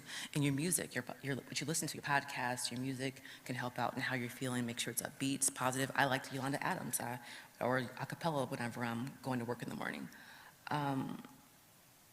These right here, I know you cannot see those, but they are sheets you can get online. They're from NAMI. NAMI is the National Alliance on Mental Illness. They have groups for different kinds of people, adult people, adolescents, people with different kinds of mental health conditions. You can use their website and find whatever you want. This is a screenshot of a worksheet for helping your kid talk with you in the evenings after school. So there's 3 C's: get curious, get concrete, stay compassionate. So curious means asking real questions. I usually say, how was your day? It was fine. It was good. You have to sort of dig a little more. How was it? Ask more questions about how it went with their peers. For instance, up there, I know you can't read it, but I can. It says, it seems you are sadder during the evenings. Let's talk about it. Let's explore it some more. What can be happening with you? I've noticed you seem less interested in some of your favorite activities. What's changed about that? How's it going? That's some of the curious questions. Get concrete. Things that you ask for directly for them to do with you to be more connected. Maybe there's taking a walk together, having dinner together. Stay compassionate. In that section down there, I know you still can't see that. It talks about that you are always taking them at face value. Don't ever assume that what they say is for attention or that it's for being dramatic, that it's really how they feel and that you are listening to them, you're going to support them. The next slide is another handout about children and caregivers, about how to be connected each day. For instance, okay, I know you can't read it, but somehow I can read this on the board over there. What are some of the questions that made, okay, this one's about gratitude for Monday. Every day of the week has something to do, an exercise together to stay connected together on how you can improve your connectedness with your mental health, how you can stay on top of how they're feeling each day. So this is, again, from NAMI, a worksheet that you can download to see what you can do at home to talk together about how you're feeling and expose emotions, because a lot of kids don't share with their parents very much about how they're feeling, maybe problems possibly, but not much about how they're feeling emotionally. So it's a worksheet to help you do that. Next steps I've told you all the things to look out for, things that are problems, how they appear in certain people, and what the warning signs can be. What do I do? My first step, even though I'm a psychiatrist, is I still recommend therapy first. Therapy, all types of therapy are available. Most commonly for adolescents, I recommend cognitive behavioral therapy. Cognitive behavioral therapy, okay, just therapy. Then medication management is medication that's targeted toward increasing the chemicals in the brain that help us with our mood. For the most part, serotonin is what we talk about for medications. So they're managed by your primary care doctor, possibly your pediatrician if that's the case, but usually a mental health professional. Mental health professionals, we didn't talk about that yet either, can be your psychiatrist, can be a nurse practitioner trained in mental health, a PA, physician assistant trained in mental health, and maybe primary care if they have this special training. So, but essentially I want to say that don't shy away from these things, that therapy is very important to seek out, to engage in regularly, not just in this crisis area, but to maintain yourself. And medication plus therapy is the gold standard. Research shows that therapy plus medication is most effective in helping people get better with serious depression and anxiety. So I just want to say, don't think that that's not for you because it could be for you. Don't rule it out as something that I would never do, I'll never try because of the stigma that's involved with it. Medication therapy, gold standard for treatment. Mentioned already, there is a crisis line available. You can now text 988 or call the full number for immediate help. It's a person on the line who's trained to help with mental health concerns. They're available 24 hours a day and can give you support, whether it's calling 911 for you, walking you through a crisis or situation, providing resources for you that are local. They can connect with wherever you give for your information. They can provide something for you locally to provide more services. This is from work as well. I wanted to point out that there are different levels of care that are available, and so there's something for everyone based on what experience you're having. So don't pay attention to the base point part, but I want to point out here that there is outpatient counseling and psychiatric services. That means that you are going to see your therapist like maybe twice a month, maybe once a week to discuss whatever's going on, maybe to work on those coping skills, to do the cognitive behavioral therapy that is being prescribed to you. It means you're possibly taking medications from a psychiatrist or NP or PA that we talked about just now, but you're doing that outpatient. When you get to intensive outpatient, you're spending a few hours a day in a setting with people who are professionals helping you out. So in our place, it's 3 hours per day, working with therapists and doctors, helping you learn the coping skills, doing group therapy, individual therapy. Partially spend pretty much a whole day there, like a school day there. 8:30 to 3:30 for a school day means more services, more time in those groups and individual care, more visits per week. Residential is when these other things have not worked in terms of the severity of the condition or the seriousness of the matter. Residential is where you might go and you stay there for several weeks to get more care. And then inpatient is where we go for emergencies.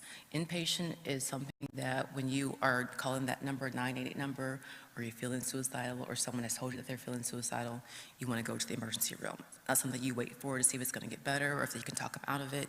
You want to seek emergency care. So that means going to the hospital, telling that I'm feeling suicidal, and getting care in an inpatient facility. Inpatient facilities are for safety, not for long stays, but for safety to keep you secure from preventing serious self-harm or suicide. So I want to make sure that people know that different things are available. Whatever you need, be sure you're honest to what you're experiencing. These are some of the websites that I liked. I got some of those slides from. A lot of them come from NAMI that I mentioned before, how to talk to your teens about their mental health. Social media is a big thing we don't have time to talk about today. And this one here I didn't talk about, but how to talk to your parents or guardians. I want to say one thing, not many teens here, I see some, not a lot in the audience, is that when if a friend tells you they're thinking about these things, they text you goodbye, they say I'm having thoughts of hurting myself, killing myself, talk to them, yes, but don't let that go with the friend only. Call or text their guardian, call an adult that you can trust on your own to let them know that that person's having a very serious problem. I hear a lot of times that a kid will call their friend, the friend will try to help them through it, which is helpful, fine, I guess, if they can support them, but tell an adult that can help, because things can't change. An adult is aware to take you to these places previously, to take you to the ER, to take you to the therapist or the counselor to get services. You have to tell an adult if something's happening that's very serious like this. Don't keep it to yourself. The last slide is probably more resources, more websites. We mentioned the ACAP, that is the American Academy of Child and Adolescent Psychiatry, for a depression guide. I get to lots of parents to learn about the conditions and look at medications outside of what I tell them. They know that it's non-biased, it's scientific research that's there. More ACAP resources. And this one at the bottom right here is a guide, a link to Black mental health. So we didn't talk about that in any detail, but we talk so many different areas that you might read about microaggressions and racism and stigma. That's an area that can be helpful. I think the last slide is just some of the resources that, e-cigarettes, the vaping that I talked about before, it came from the CDC and from the Surgeon General. And this was a resource that I know it's too small to read, but they wrote the slide that came from work that had the resources about the ER visits and the loss of the primary and secondary caregivers. So thank you for your time, thank you for listening, and I'll see you in the Q&A. Okay.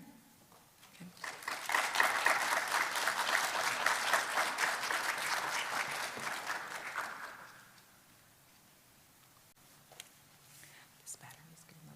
Okay, we'll take care of it. Okay. We want to thank Dr. Gordon for that very insightful presentation about mental health in adolescents. At this time, we're going to take a 10-minute break before our final speaker this afternoon. Only 10 minutes. We're going to have a door prize at the end of those 10 minutes. If you have your ticket, or if you don't have your ticket, get your ticket. But if you're not back in here in 10 minutes when we do the drawing and your number comes up, well, guess what? Someone else will get your prize. 10 minutes. Thank you to come back at 12:15. Thank you.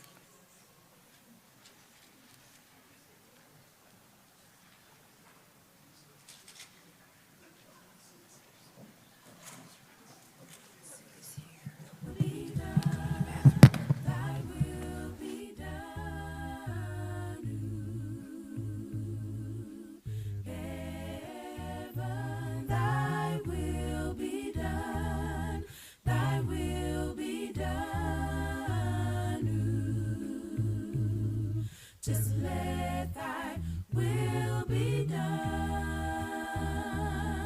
Thy will be done. Thy will be done.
have to hold on.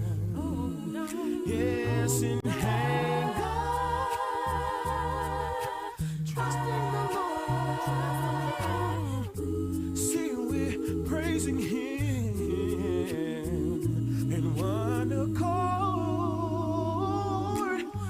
We must fall down on our knees and ask the Lord, please. Thy will be done. Thy will be done on earth as it is in heaven.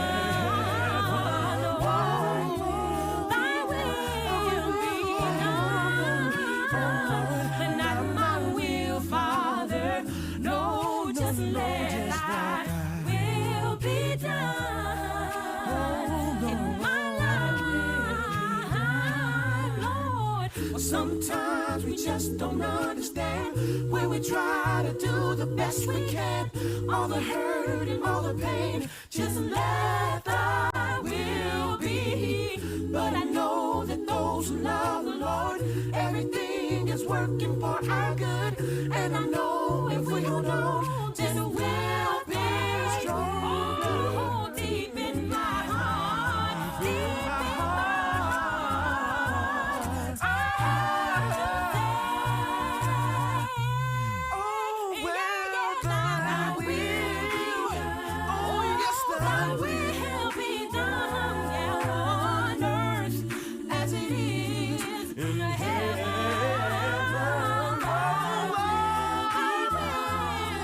Thy will be done, but not my will, Father. No, just let Thy will be done. Yeah, on earth as it is in my life,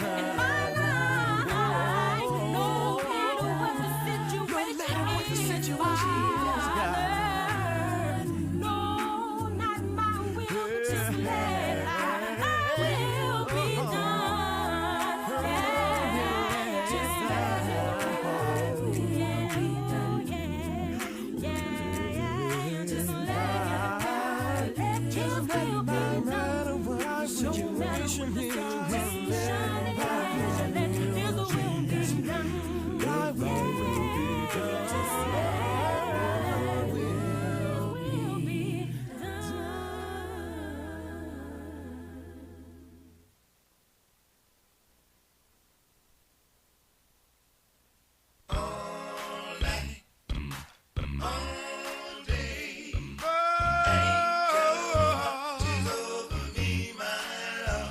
Said it's all night.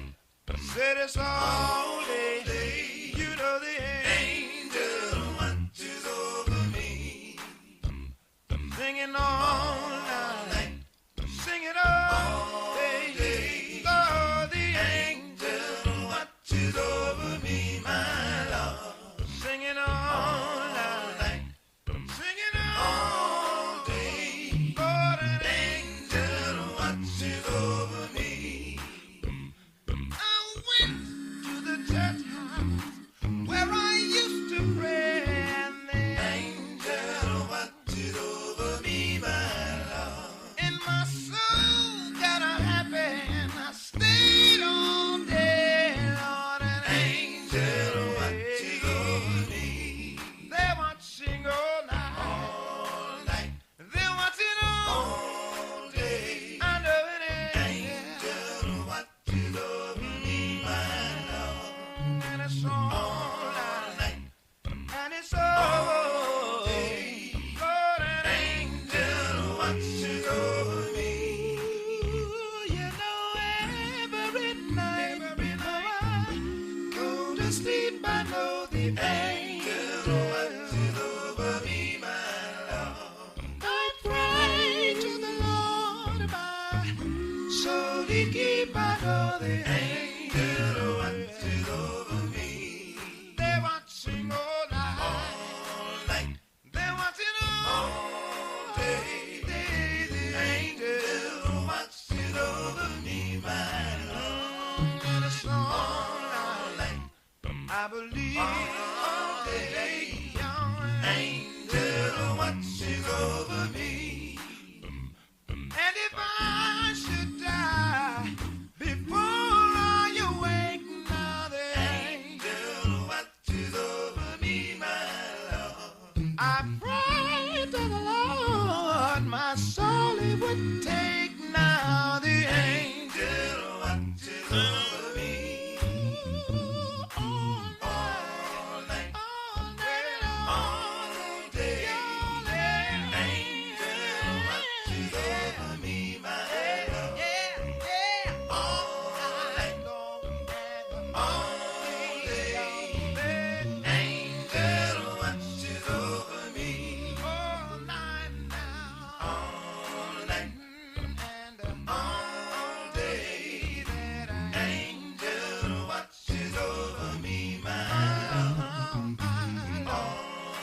watching over me.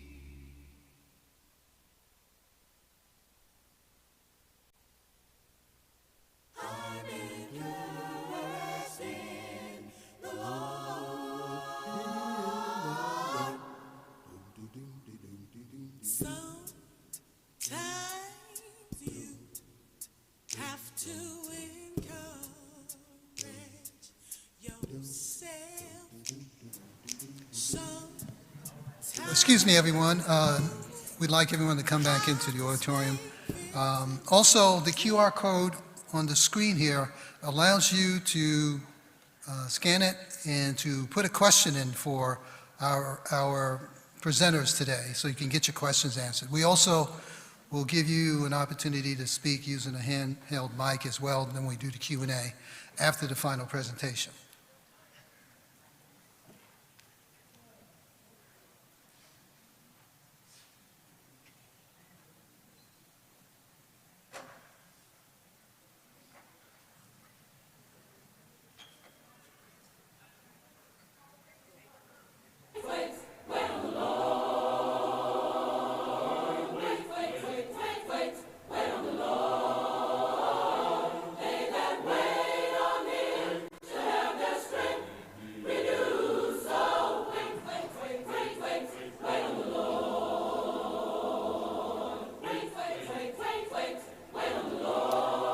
All right, who's ready for a prize?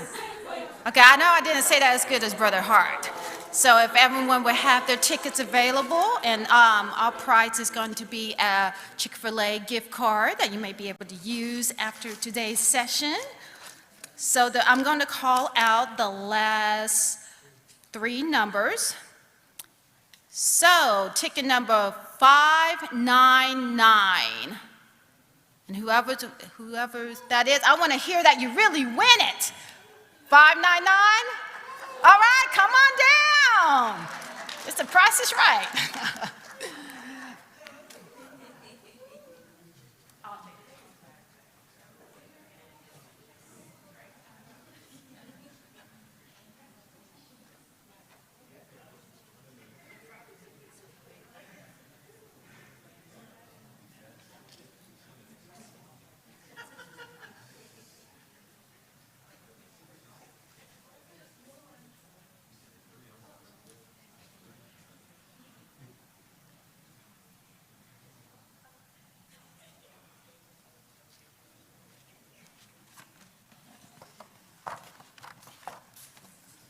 Our next presenter today is in the person of Jessica Minor, LPC Associate. Ms. Minor completed her bachelor's degree in early childhood learning and development in psychology at the University of Texas at Dallas in 2012. Later went on to obtain a Master's of Arts in Professional Counseling from Amherst University in 2018. In November 2019, she became licensed in the state of Texas as a licensed professional counselor associate. She is currently under supervision of Aisha Holman, LPC. She went on to successfully complete over 100 hours of continuing trauma education with the Trauma Institute, a program of the Trauma Support Services of North Texas. She has over 5 years of experience in mental health and substance use treatment. Most of her experience has been obtained while working in community mental health for the last 3 to 5 years and during her time with Integrated Psychotherapeutic Services, IPC.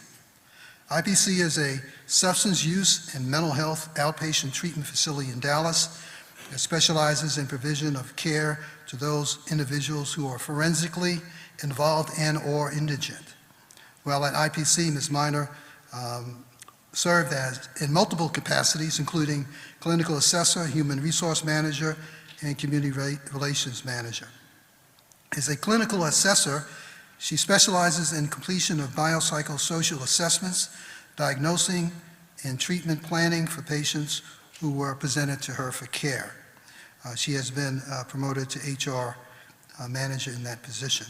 More recently, she serves as the community relations manager where she provides oversight of the communications department as well as ensuring quality collaboration with existing community partners and strategic development of new potential partnerships.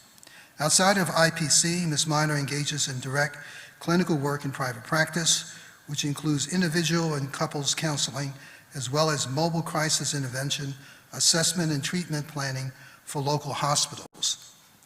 She is a Houston native who resides in Dallas since 2010. She is the wife and mother of 2 daughters. She's a member of a church without walls in Mesquite, Texas. Ms. Minor. All right, good afternoon, everyone. It's great to be here. I appreciate the opportunity to come to speak to you all today about substance misuse awareness. All right, so just kind of our objectives of what I'm looking to accomplish today with the presentation is just kind of make sure that we understand a basic understanding of just some basic neuropsychology concepts to establish just some background knowledge.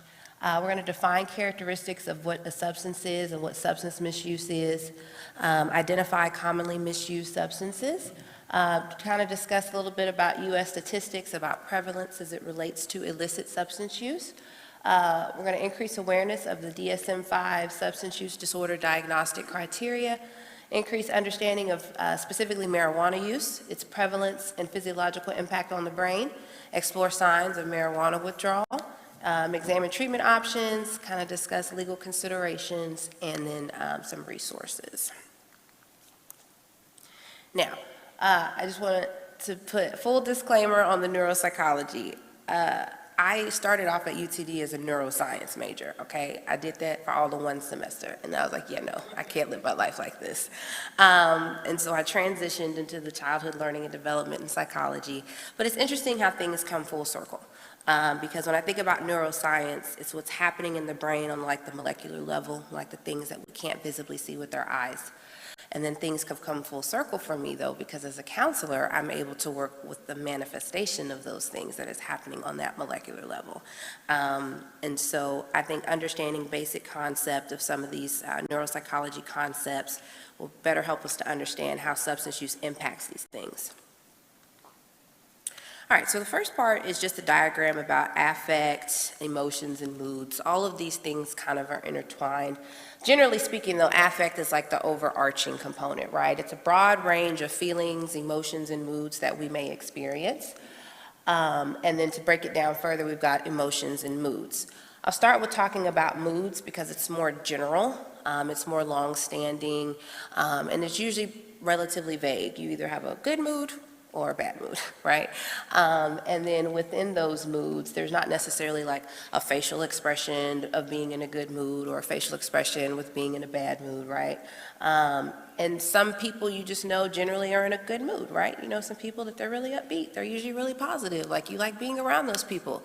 And you got your grumpy people out there, you're kind of like, it's always something going on, right? And then we have emotions, which are aspects of mood, and emotions can sometimes influence the mood and vice versa. But emotions are usually triggered by specific events. They're brief in duration typically. It can last a few minutes. It could last a few seconds. Maybe you see a picture that reminds you of a really good memory, so now you've got this smile on your face, right? So that's an emotion that you're experiencing. There are many different types of emotions: anger, fear, sadness, happiness, disgust, surprise. The list goes on and on.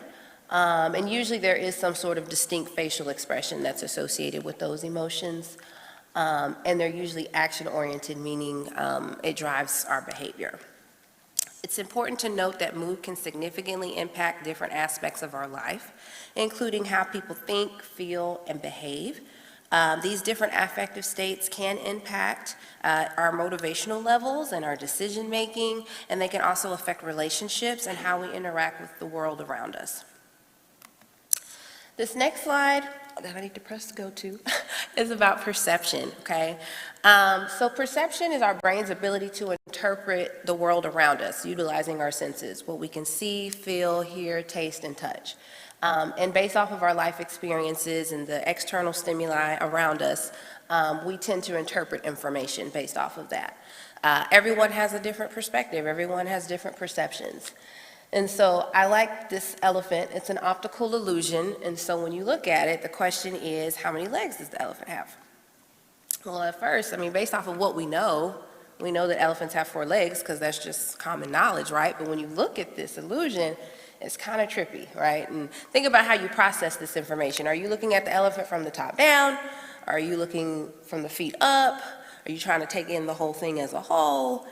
I'm still processing. I'm pretty sure it's got 4 legs. I think I start looking at the shoulders, but then I look at the feet and I don't know. But this is just a prime example of perception. All right, thinking. So according to, let's see, so the definition of thinking is, it's the use of our mind to produce thoughts, to formulate opinions and judgment. I'm hopeful that we're all thinking at some point, but having the privilege to work in HR for 2 years, I found that there are a lot of people where the lights are on but nobody's home, okay? So that is the concept of thinking. Okay, then we have behavior. So behavior is the way that we conduct ourselves, our actions, and our responses to various stimuli in the environment. Our behavior is influenced by cognitive factors and situational factors and vice versa. So you may behave a certain way at work versus the way that you behave when you're with your friends or your family. And so all of these different things kind of go in together. So cognitive factors are like how we're thinking about the situation that we're in. Situational factors is what is the situation that I'm in. If you feel like you're under a lot of pressure, a lot of stress, you may not be handling it well, that may impact your behavior. Or cognitive factors that may impact your thoughts about the situation that you're in. Okay, so that's my little crash course, right? And so the next question is, okay, well, Jessica, how is this related to substance use?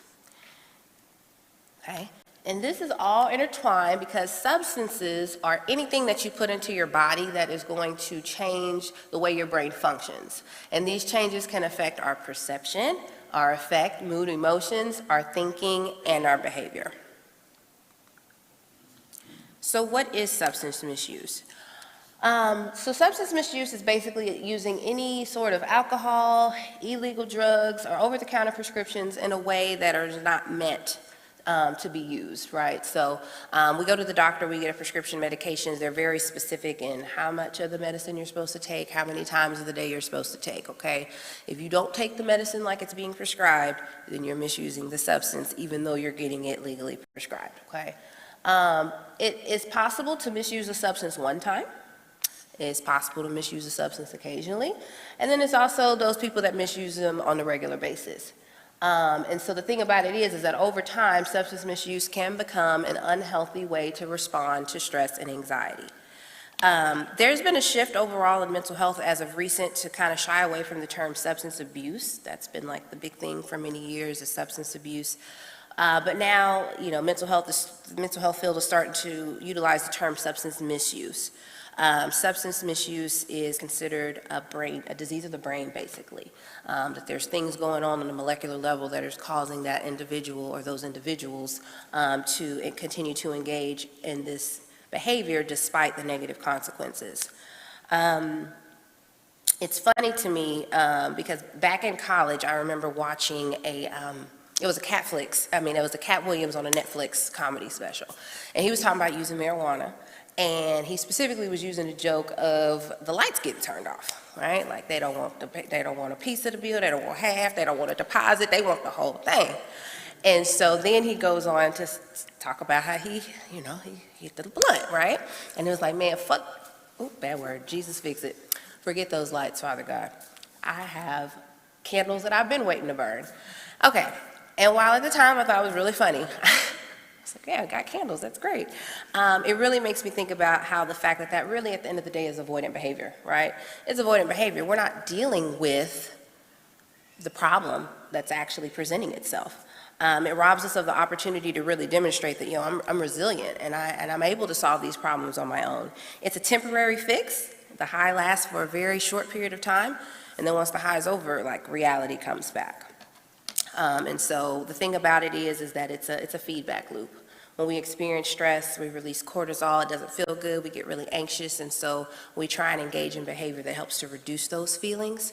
And with using substances, it typically helps to reduce those feelings, if only for a moment. And so we eventually train ourselves into this cycle. Okay, so commonly misused substances. So what this includes is, it's a variety of different types of substances. The list goes on longer than this, but they're classified mainly into stimulants, depressants, and hallucinogens. Over-the-counter medications, such as medications that include dextromethorphan, it's DXM, and loperamide. These are over-the-counter medications, but they can be misused. The DXM is often found in severe cold and flu type of medications. I don't know if you've gone to the store, try and buy a medication. They're like, oh, we need your ID. Are you at least 18 years old? That is because that is a commonly misused substance. The thing to note about that substance is that the DXM, it actually is an opiate, but it doesn't have the pain reduction effect. And so opiates are depressants, and so it gives you, there's the potential to misuse it and get a high. We also have alcohol, opiates, as I previously mentioned. Opiates are more than just heroin, right? We've got pain pills, cough medicine that have opiates in it.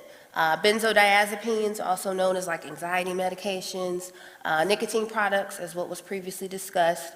Then there are other stimulant substances, including cocaine, ecstasy, methamphetamines, and then of course we have marijuana, and even the synthetic cannabinoids such as K2 and spice.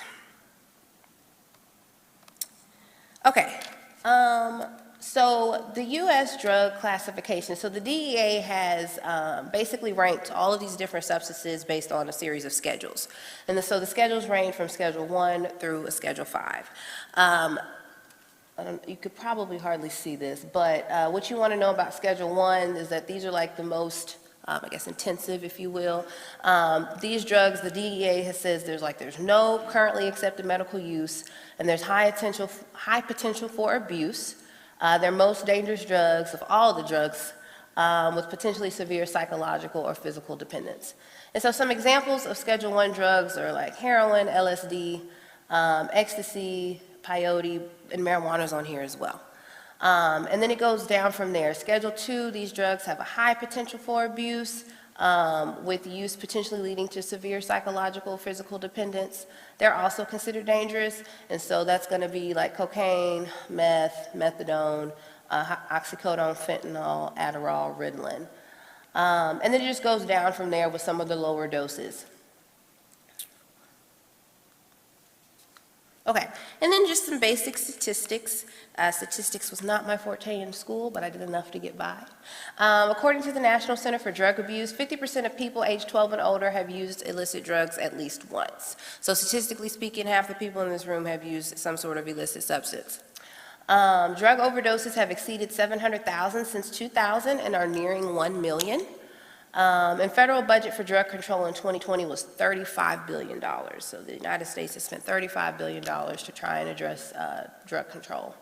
And according to the Federal Bureau of Prisons, there are 66,903 individuals who are incarcerated due to drug offenses. And this actually accounts for about 45.2% of the total inmate population. So there is a significant amount of individuals out there who are incarcerated due to drug offenses, whether they were using the drugs and they had the possession, or manufacturing and delivering, vice versa. Okay, and so among Americans, this chart kind of gives a breakdown of illicit drug use. I want to identify the fact that alcohol is not on here. Alcohol is not necessarily considered an illicit drug, I guess because it's legal. But alcohol is actually the #1 most misused substance. However, according to this diagram here, the blue represents that you've ever used it in a lifetime, green is used in the last year, and then blue is used in the last month. As you can see, marijuana has huge in comparison to the other substances. 45.7% of people have reported using it in their lifetime, 17.9% in the last year, and 11.8% in the last month. And again, these are people that are 12 and older. I can't imagine, I'm not going to lie to y'all, I can't imagine using marijuana at such a young age, but while I was doing my time as doing assessments, I did have one client report to me and said, okay, well, what was the first time you used marijuana? He told me he was 5. I was oh, wow. And he said his mom gave it to him, like his mom would give him the marijuana. And so I'm just thinking like what that does on the brain level. And we're getting ready to talk about that, but that is something to be mindful of with regards to illicit drug use. All right, so now we're going to talk about the DSM. So the DSM is like the holy grail, if you will. It's a standardized text for mental health professionals and medical professionals to organize and classify mental health disorders. It's been developed by over 200 subject matter experts. It's undergone many different revisions, and the most recent version is the DSM-5 TR that was published in 2013. All right, so how is it diagnosed?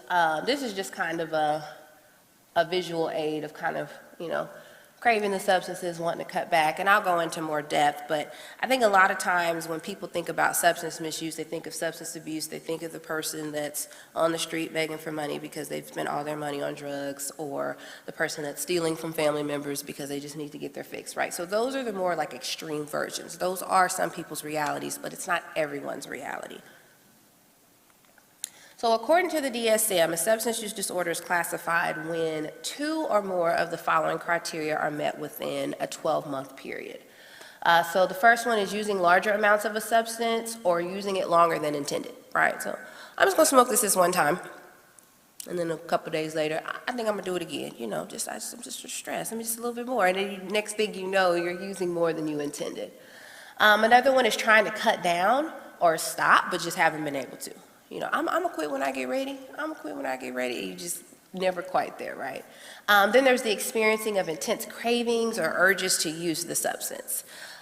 Me personally, it's chocolate, right? Like there are times more than others where it's just like, I need this chocolate in my life, and I'm justifying all the reasons why I need this chocolate in my life.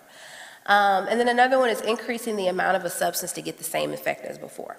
So for some people, they have to, over time, find themselves using more and more to get that same effect that they did before. This is not the case for everybody, but there are individuals out there that experience that. And then also developing some sort of sickness or withdrawal when you stop using the substance, right? So for some people, it's like irritability. For some people, I can't eat, I can't sleep. Those are going to be examples of withdrawal symptoms. Spending less time at work, school, or with friends to use the substance, right? So it's probably not socially acceptable for you to use drugs at work, right? And you may have a ring of friends that don't even know that you use, so you can't use with them, so you find yourself, okay, I'm just gonna call into work, or I'm not gonna go hang out with them today because I would rather, smoke this or whatever. If you find that you're spending more time getting and using the drugs and it's taking a lot of time, like recovering, so substance seeking behavior is what we would call it. And continuing to use even when it caused problems with work and or law enforcement. This can even be family too, right? Oftentimes the substance will cause negative or attention, I should say. Missing out on important or desirable social and recreational activities due to the substance use. Sometimes it's the fact that you're sick, you're withdrawing, and so that's why I gotta use it, I'm not able to make it, or I'm gonna be late. Continuing to use in like risky settings that put you in danger. So statistics shows that individuals that utilize substances are at an increased risk of being victimized, especially because they might find themselves in places that we wouldn't normally go to, for example, a trap house. That is not necessarily the safest place to be. And then, of course, continuing to use despite problems to your physical and mental health. So there'll be individuals out there that, they're smoking cigarettes and they know that it's not good for them, and they continue to smoke, or individuals that are drinking alcohol and they realize that it's not good for their liver, and they realize they got all these health ailments, but they're just not able to quite kick it. Okay, so remember, the DSM says that you have to have at least 2 of those symptoms in a 12-month period to get classified as a substance use disorder. And then there's severity. So it ranges from mild, moderate to severe. Mild is usually if you have 2 to 3 of those criteria. Moderate is about 4 to 5, and severe is 6 or more. Typically, somebody that has a severe substance use disorder, there's usually going to be some sort of dependency that's noted, like a physical withdrawal without use of the substance. And so The next slide kind of brings me to addiction and what that is. So according to the APA Dictionary of Psychology, addiction is a state of psychological or physical dependence, or both, on the use of alcohol or other drugs. The term is often used as an equivalent term for substance dependence and sometimes applied to behavioral disorders such as sexual, internet, and gambling addictions. I really want to key in on that because addiction is more than just the illicit drugs and the alcohol, right? It's us on our phones with social media, it's the video games, in a lot of ways it's the binge watching of the TV, things of that nature. There's a reward system in our brain, and so when we engage in pleasurable activities, it like activates the reward system in our brain. And so when we eat certain foods, or when we listen to like upbeat music, or that really feel good sensation we feel after we exercise, those are examples of that reward system being activated in our brain. And so individuals that utilize substances, it tends to activate that reward system. So it has the same effect on the brain as when we eat some chocolate, like my example. That reward system and the activation of that system is what drives human behavior in a lot of ways. And it also has evolutionary benefits. And so with that being said, I sat in on a training not too long ago, and there was an individual presenting on stimulant use and the impacts on the brain.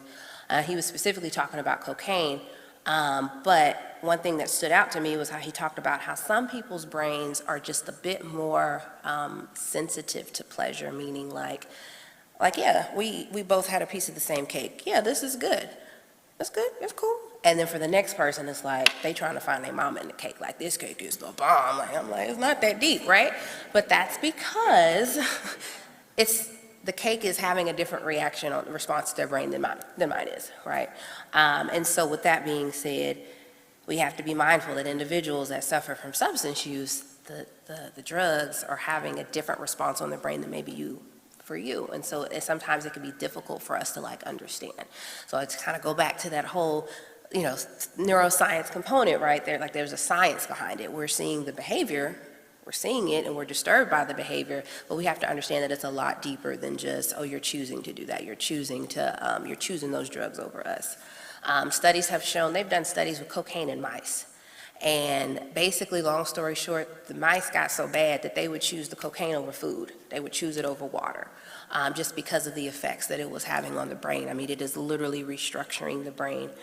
So just something for us to be mindful of. So now we're going to shift gears, and we are going to get into more in-depth talk about marijuana. So I want to start off kind of like with the statistics on marijuana. So according to the National Institute on Drug Abuse, 30% of marijuana users may have a marijuana use disorder.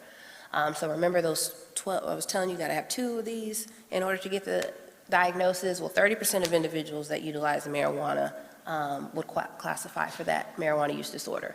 People who start using marijuana at a young age, meaning less than 18 years of age, have a 4 to 7-fold higher risk of progressing to a marijuana use disorder. So basically, causation is not the same as correlation, but an individual is more likely to go on to develop a marijuana use disorder if they start using marijuana earlier than the age of 18. About 4 million people in the U.S. were diagnosed with a marijuana use disorder in 2015. Okay. So what is marijuana? We all know it is a plant. It's an extract of the cannabis plant. It's comprised of over 421 components and 60 pharmacological active cannabinoids.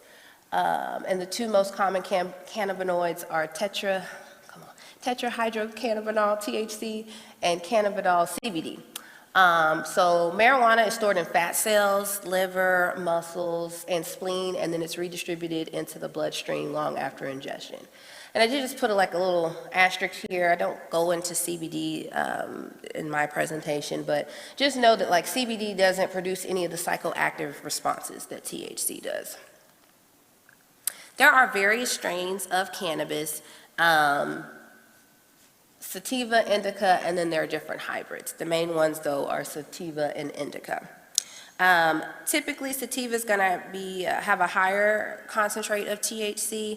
It's going to have a lot of euphoric-inducing properties, but it's going to be lower in the CBD. There's a lot of engineering that's going on and to try and make these strains as strong as possible. But this sativa has a stimulant effect because it helps to stimulate and it's mentally invigorating. A lot of people will say that they're able to focus. A lot of great musicians and things of, individuals in the arts, that's when they feel most inspired. Indica is lower in THC and higher in CBD, so it's richer in medicinal benefits, right? So that kind of goes back to CBD being, more accepted for medicinal benefits. There's a soothing, relaxing, and like a sleep-inducing effect. It's a bit more of a depressant. And then, of course, a hybrid is going to be a cross between the two. Let's see. And the next slide is like, what is marijuana used for? Kind of as I mentioned, there's medical use. Because of the depressant activity, some people use marijuana to help with like muscle spasms from MS, individuals that suffer from chronic pain, also utilize marijuana potentially, and then like nausea and vomiting associated with chemotherapy. And then of course, individuals that may suffer from sleep problems and anxiety. There is ongoing research to determine marijuana's effectiveness with treating other medical conditions. Then, of course, there's recreational use. There's the whole bit of it's relaxing, it helps me relieve stress, it's a coping mechanism. And then, of course, there's spiritual use. So cannabis has been a part of spiritual practices for thousands of years. Use of cannabis is often associated with like a spiritual awakening. Okay. And so how is it used? So according to this article about cannabis drug facts, marijuana is used in the following ways. Smoking it, hand-rolled cigarettes, blunts, pipes, bongs. Nasal inhalation, there's a vaporizer that actually turns the marijuana into a mist. For those individuals that are maybe concerned about smoking, like inhaling it and the potential damage it can do to your lungs. It can also be mixed in foods, also known as edibles, like candies, brownies, cookies. They also have it to where it could be like put in tea. There's skin applications, like in the form of lotions. And then of course there's like a cannabis oil that gets placed under the tongue. One thing to note about this is how an individual utilizes marijuana. Like if you got a drug test coming up, you should be mindful that how you utilize marijuana will impact whether or not that's going to come up. So on average, if an individual smokes marijuana, it'll show up for about 30 days on average. Whereas if you eat it like in an edible, it can stay up to 3 months. So it does stay in the system differently, kind of based off of a lot of different things, your weight, how you metabolize things. So again, those numbers that I mentioned are just averages. There is just a plug on marijuana extracts, AKA dabbing, kind of like the vaping of the pen, don't do it. So dabbing is the process of smoking the THC-rich resins that have been extracted from the marijuana plant. And so it's going to be found in like hash oils, wax, or shatter. They deliver very, very high amounts of THC to the body, which could have negative consequences, and for some people they have ended up in the ER. And then, of course, there's a caution, like some individuals try to prepare this extract in the home, but there has to be butane or lighter fluid utilized with the process, and it could cause like fires and things like that. So this is a chart that kind of shows like how THC content and CBD content has progressed over the years. So this particular chart comes from the National Institute on Drug Abuse, but you see it starts out in 1995 and then it goes up to 2019. The blue, I don't know if you can see the blue too well, but this line right here is the CBD, right? So this is like the medicinal properties of it. And then this red line here is the actual THC content. So you'll see that like back in 95, the THC content was about 3.96. And as of 2019, it's like 14.35. So it's just gradually gone up the amount of THC. And so for somebody that's like new to marijuana use, the exposure to the higher level of THC gives them a greater chance of a harmful reaction. And then, of course, it also increases the chances of going to the ER, not because, like, the marijuana is killing them per se, but it's like the paranoia, the difficulty breathing that they feel like they may be having, the panic that sometimes ensues because of the psychoactive properties. And the fact that the popularity of edibles has increased, it takes longer for the body to digest, and again, that can also result in some unnecessary visits to the hospital, if you will.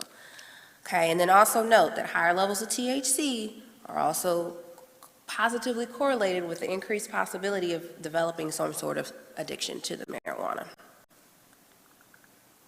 Oh, I think I went too fast. Oh no, what happened?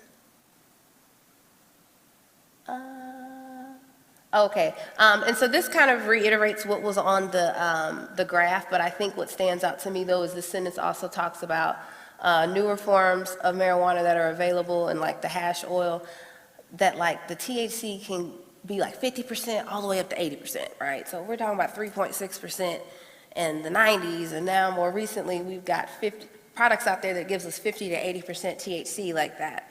That's a lot, y'all. Okay, so now we're going to transition into the effects of marijuana.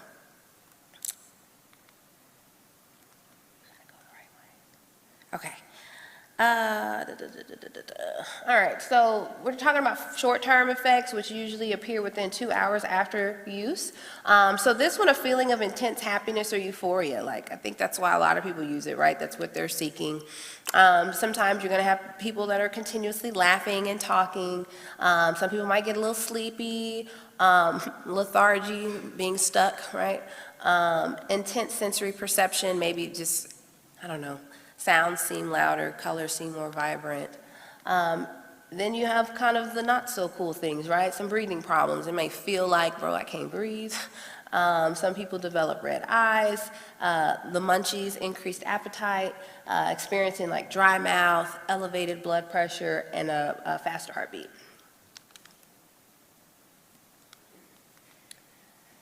Then there are hallucinogen-like effects that are sometimes reported. A lot of people don't want to believe that marijuana is a hallucinogen, but if taken in the right amount, it can definitely produce altered auditory visual perceptions, an inability to hear or understand certain words, increased sensitivity to sounds, seeing unusual patterns, feelings of paralysis, the out-of-body experience, the I'm watching myself floating out of the body type of thing, and the paranoia. And then we talk about some long-term effects. Swollen gums is a long-term effect. Pink eye is actually a long-term effect. Heart rhythm problems, shortness of breath, hoarseness, sore throat. It does increase the risk to develop cancer. There is a such thing as cannabis withdrawal syndrome. A lot of people don't think that it exists, but it certainly does. There's amotivational syndrome, which is a reduced motivation to do daily tasks. That's common with heavy chronic use.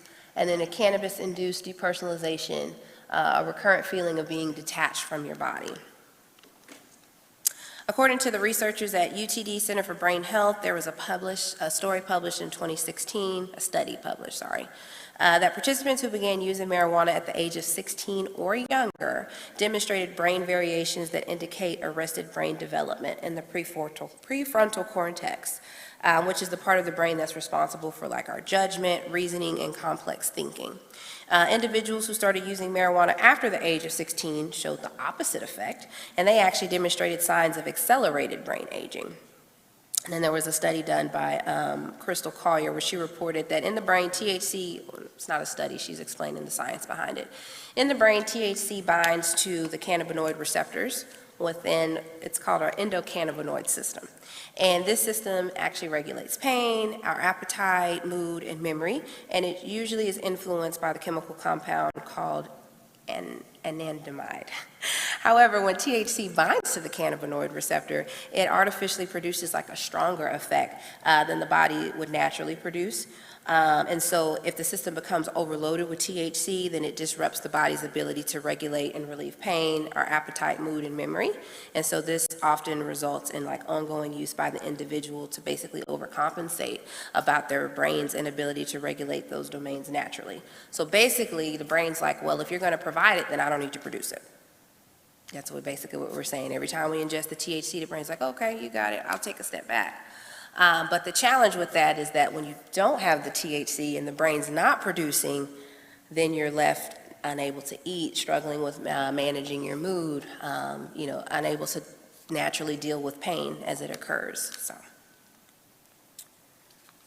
Okay, long-term effects continued. Marijuana also affects brain development. When people begin using marijuana as a teenager, the drug may impair thinking, memory, and learning functions and affect how the brain builds connections between the areas necessary for these functions. Okay, so in a nutshell, long-term use of marijuana may lead to addiction. Because marijuana impairs our short-term memory and judgment and distorts our perception, it can impair performance in school, work, and make it dangerous to drive. It also affects brain systems that are still maturing in young adults.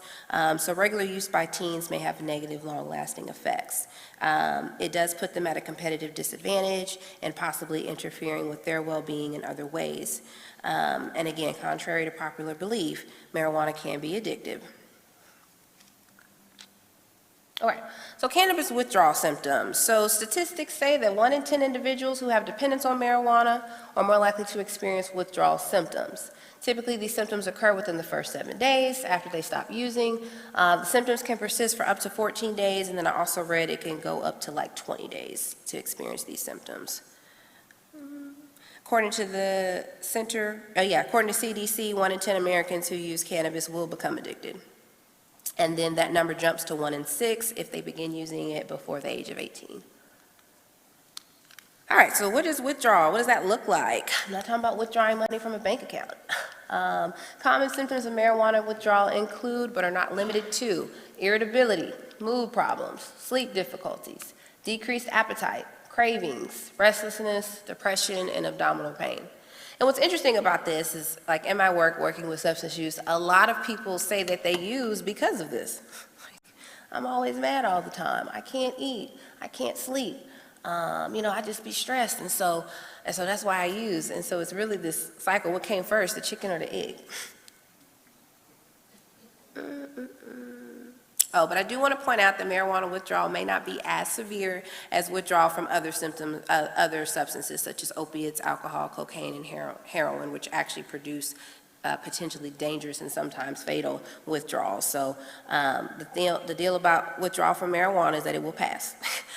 So it's okay. Your body's going to be okay, but the brain just needs time to go back to normal functioning. We have to think about it as, okay, we've been supplying our brain with this substance, now we're going to take it away. The brain's like, what's happening?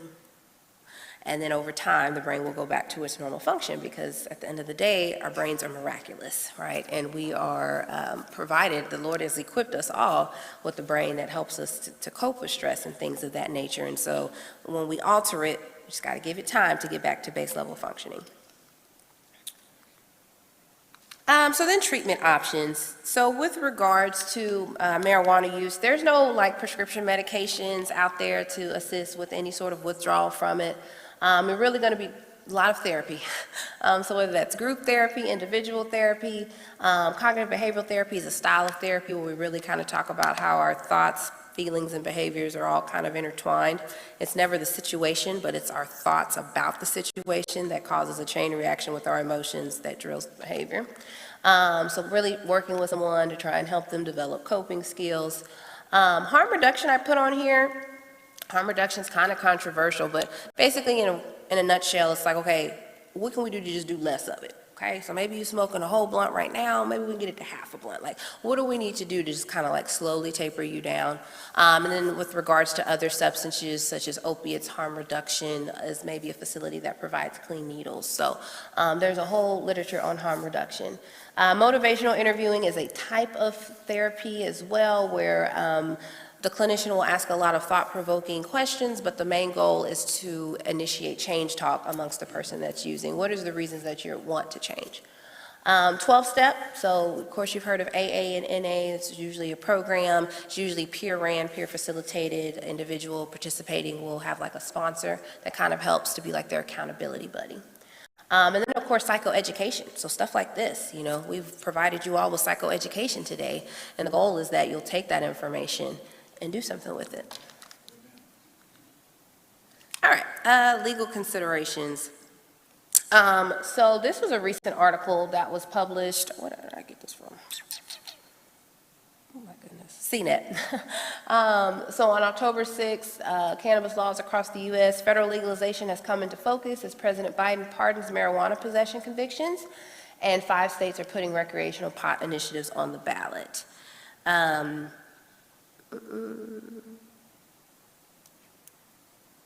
Okay, so while white and this is a quote. While white and black and brown people use marijuana at similar rates, black and brown people have been arrested, prosecuted, and convicted at disproportionate rates, Biden said in a statement. There are thousands of people who were previously convicted of a simple possession who may be denied employment, housing, or educational opportunities as a result. And so remember, marijuana is considered a Schedule I drug. So that means, like, if you're caught with it, your consequences are going to be more harsh because it is considered as a Schedule I drug, and then once you got that charge, it does make it difficult. In my work at IPS, we work primarily with the forensic population, so everyone that we work with is either on parole or on probation, or they're on pretrial, and I can't tell you the disproportionate amount of people that have charges for drugs, so it's not a good look.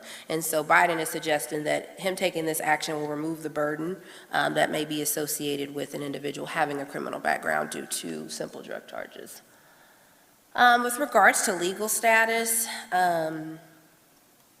medical marijuana is legal in 38 states and DC. Texas and 8 other states allow it, but there is restricted use. Recreational marijuana use is legal in 19 states, and it's going to be on the ballot in November for Arkansas, Maryland, Missouri, North Dakota, and South Dakota.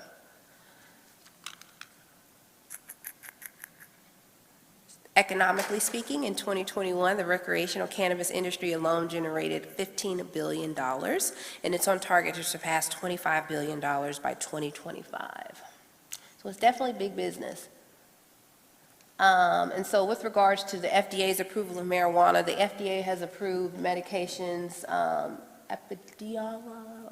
Epidiolex was approved in 2018 for treating seizures and 2 severe forms of epilepsy, and then they've also approved 2 man-made cannabinoid medicines, dronabinol and nabilone, to treat nausea and vomiting from chemotherapy. All right, and so then I've just have some resources here. So with regards to these resources, I do have the SAMA National Helpline. A lot of the information that I got today comes from the SAMA website, but there is the crisis phone number, again, that 988 or 1-800-273-TALK. Then they also have the main line, and then there's the sama.gov website.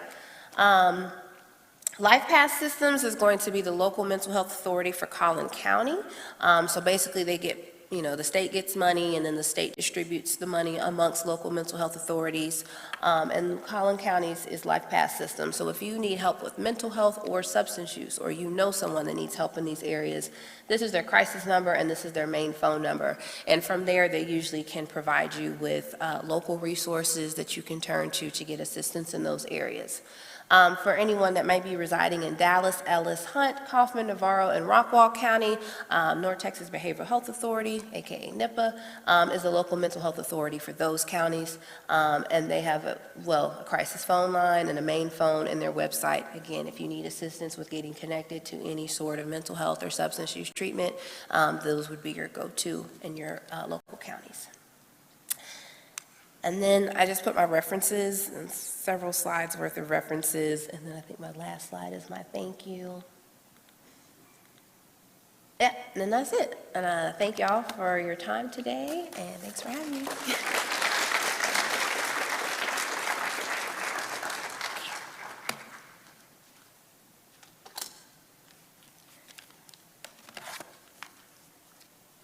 We want to thank Ms. Miner for that excellent presentation on substance misuse.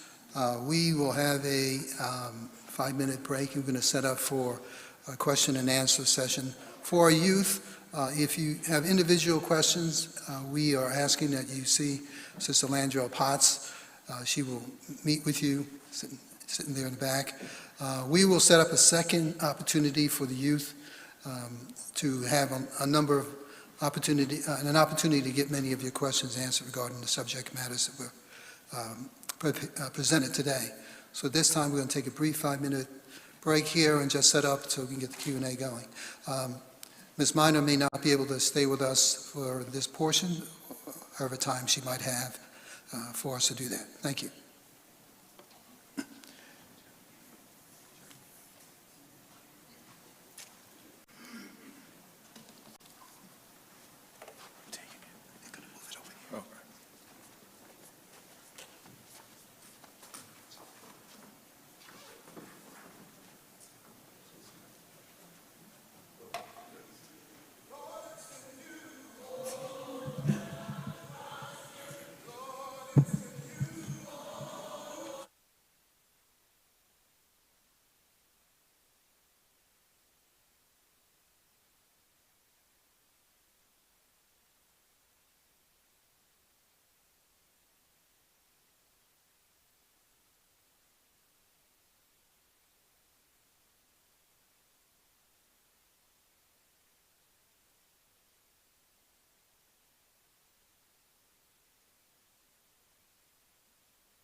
Trusting in you, Lord, every day.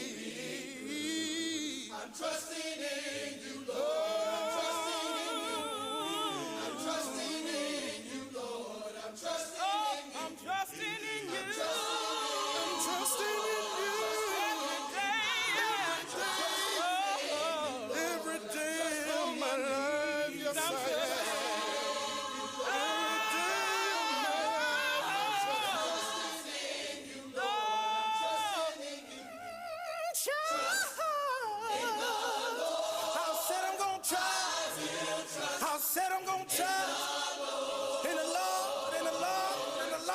In the Lord,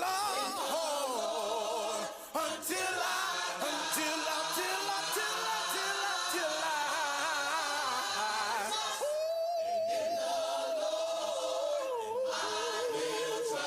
I'm gonna trust, trusting in you, Lord, and I will trust.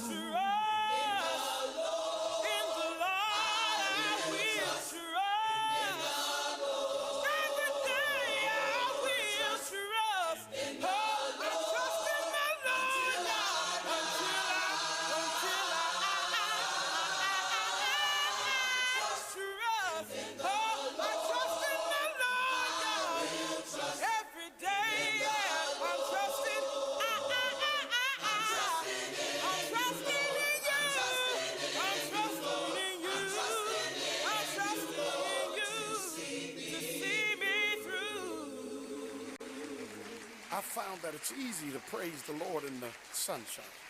It's easy to praise the Lord when everything is going right. But what about hardships and headache and heartache? When you're facing difficulties, you ought to look at your trials and tribulations and say, and I will trust in the Lord. In the Lord.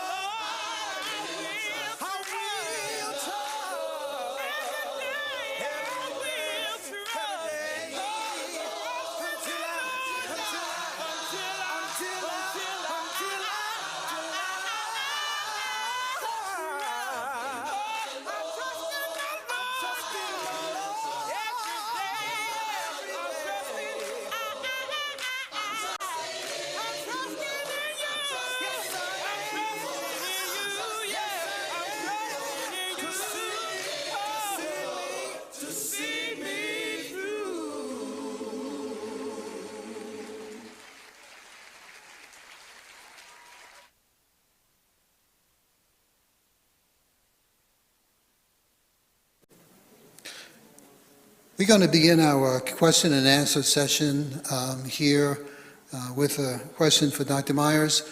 We will give any in the audience an opportunity to ask their questions as well.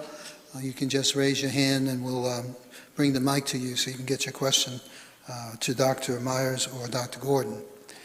For Dr. Myers, do we have any knowledge that led us to believe that post-COVID mental disorders last any longer than some of the physical ailments that we see with people with post-COVID? Yeah, I think one of the things we've learned, and that is this pandemic, COVID, is so interactive that it was 2 or 3 years ago, we heard that people were still having fatigue that lasted a long time. Yes. But it was kind of not really focused on it. You know, some of the, you maybe experienced the lack of taste or smell, but then all of a sudden, once you got rid of the high temperature, everything was fine. But some of those things lasted on. So there are examples of this long-term or long-haul stuff that is pretty prevalent. And now I think even the medical community is beginning to acknowledge that, yeah, there are some things here that we don't know, that somehow some of these things are continuing to last. And we're seeing it in a lot of the medical reports and whatnot, and also the possibility of getting it multiple times.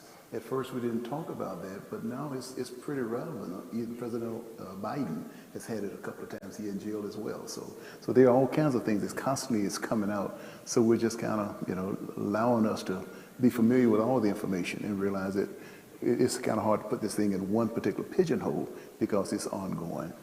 So individuals can have the mental health effects long-term, just like the other elements they may have. Absolutely. Okay. Some of the like the fatigue or some of the depression can last a while. It really can. Yes. And it can gotta die down.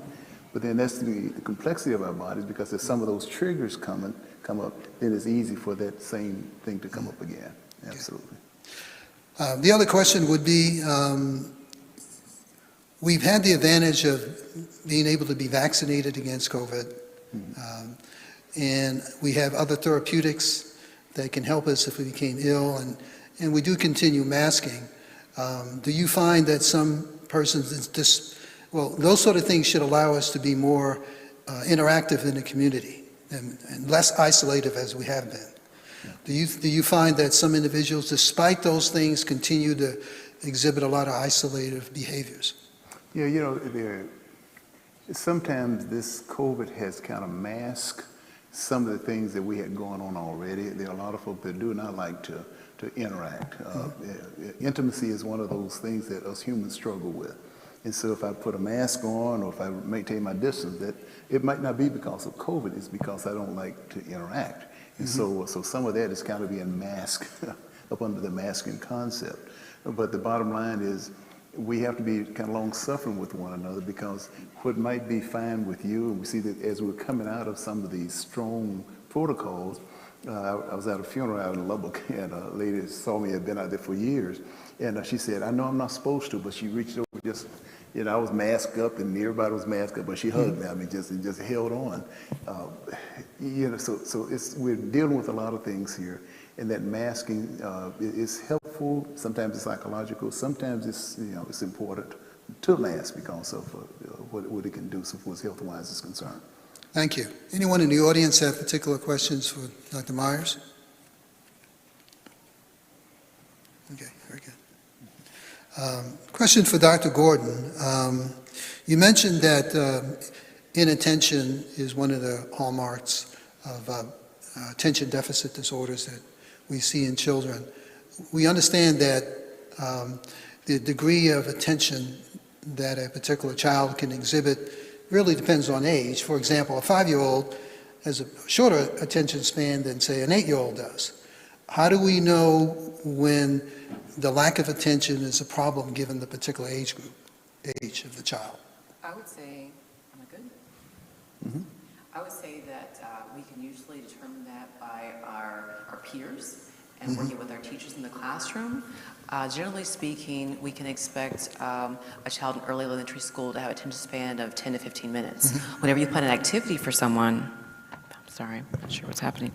Activity for someone, they're based upon age and grades. Like we think that most adults can sit still and be able to pay attention for about 40 minutes. And so today has been a bit challenging for some, but it is based on maturity. And so you work with your teacher, your school to sort of see what's normal for your age group. If you don't have other kids that you've already raised, it's kind of helpful to see their friends, see them in play groups, talk to the teachers, talk to professional, what's normal. But you're right, it definitely varies over time and increases over time. And so that corresponds with lesson plans and corresponds with the activities that they're involved with. So you want to monitor that with multiple different settings, multiple different people. All right, Brother Richard, we have a question. So we know a 4 or 5-year-old has attention because of their age, and then you try to work with the school system to evaluate your child to see what's going on. And so at what point do you cross over to actually get a diagnosis? Is that something that a doctor will do? And then after they've been diagnosed, if they're diagnosed with ADD and ADHD, is there Redland years ago, I think it was Redland, years ago was just to be the meds that they offer children. Is that the right? Ritalin is a commonly used medication, an older medication, yes. Right. So we don't necessarily want to go that route, but I guess I'm just at a crossroads as to where do you begin to actually help the child medically and I guess psychologically. Okay, well, I would probably say that if there's impairments, if they are losing friends because of their behavior or hyperactivity, if they are not invited to get-togethers because other kids find that child to be disruptive or unappealing to be around, it's an issue. If there's an issue in their home life, if they can't perform chores, can't get their homework done, they're getting in trouble at home because of their behavior, if they are not performing well in school because of their inattention or hyperactivity, it's time to seek assistance. And that might be talking with the school about testing. I've heard from many people it's hard to get that done these days. I would say be very persistent. I would say do everything in writing, that whatever you ask for, that it's in writing, whether it's in hard copy or it's an email with different people attached to it under, on the CC line in terms of administrators or people that can make those things happen, and being persistent. Because if you start the school year out and you have some concerns, it may take a couple of months for the testing to get done in the classroom for the screening, and then more months for it to happen for more detailed evaluation. So I would say be consistent, be persistent, be consistent, and start early. I would say if you want to seek a mental health professional, do both at the same time, so you have things covered on both sides of the spectrum.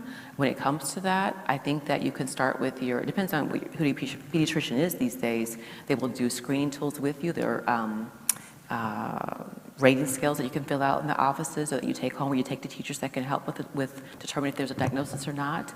And then you work with both to sort out the issues and see what to do. Sometimes it can be just as simple as placement in the classroom. It could be having direct line of eyesight with the teacher.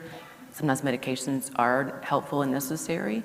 And for me, I always start with what's least impactful to the patient and to the body. So there are some non-stimulant medications as well as stimulant medications that can be used. So it depends on how old they are, what you would start with, and what their weight is and how they sleep, things like that. But everything's taken into consideration. But I would say approach it from all angles so you have the most resources and the best outcome for the child. Does that answer the question for you? Don't have insurance.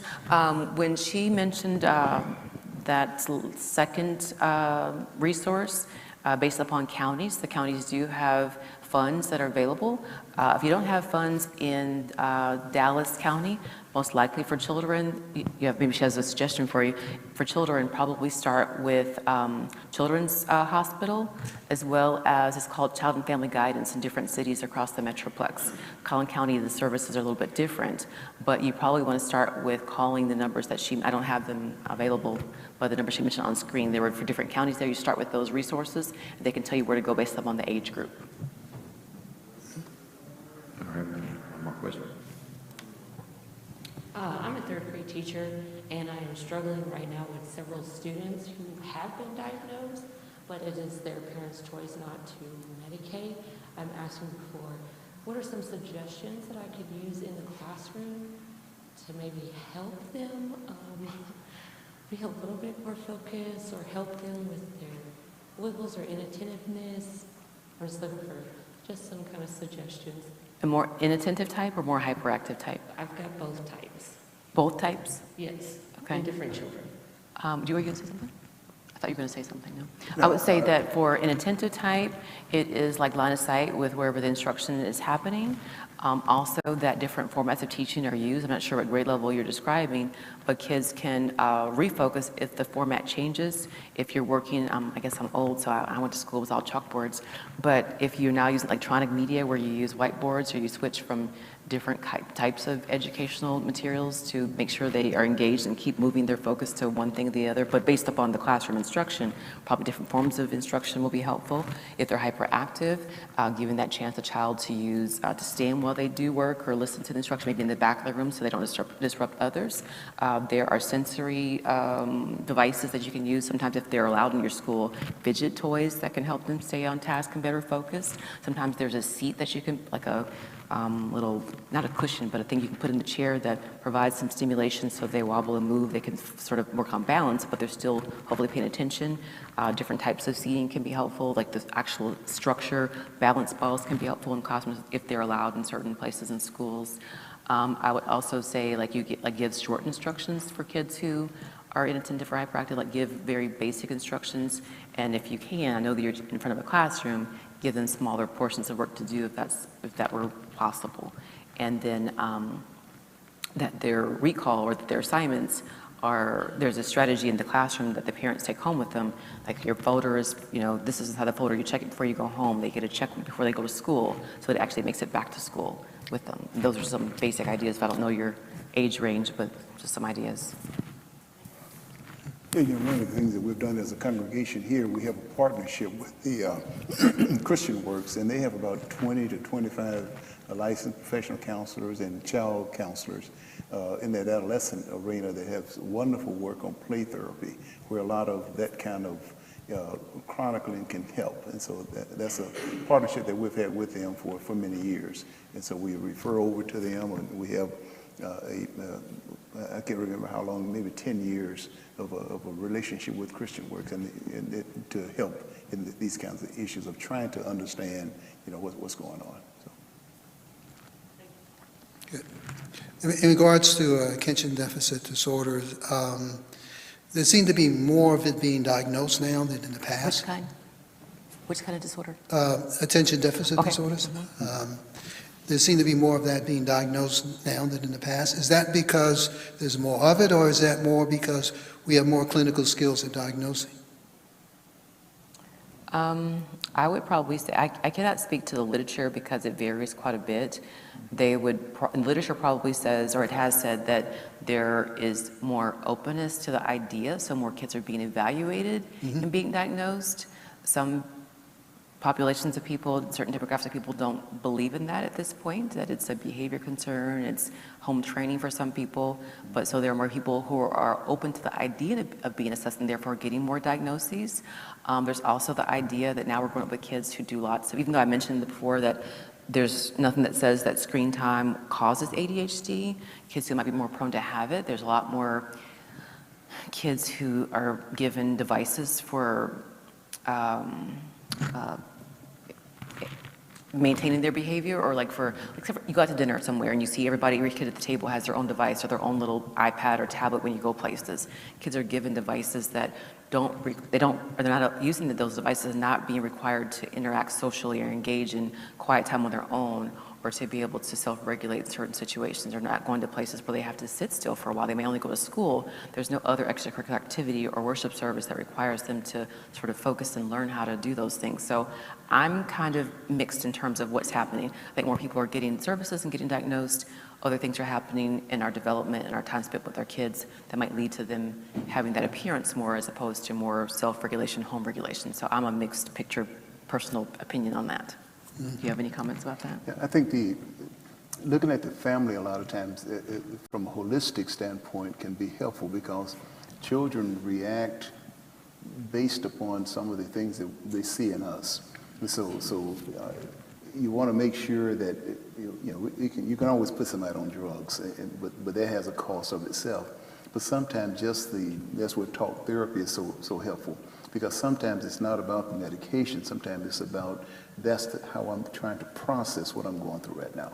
And then once you can kind of clear that out, then if medication is necessary, well, that's fine.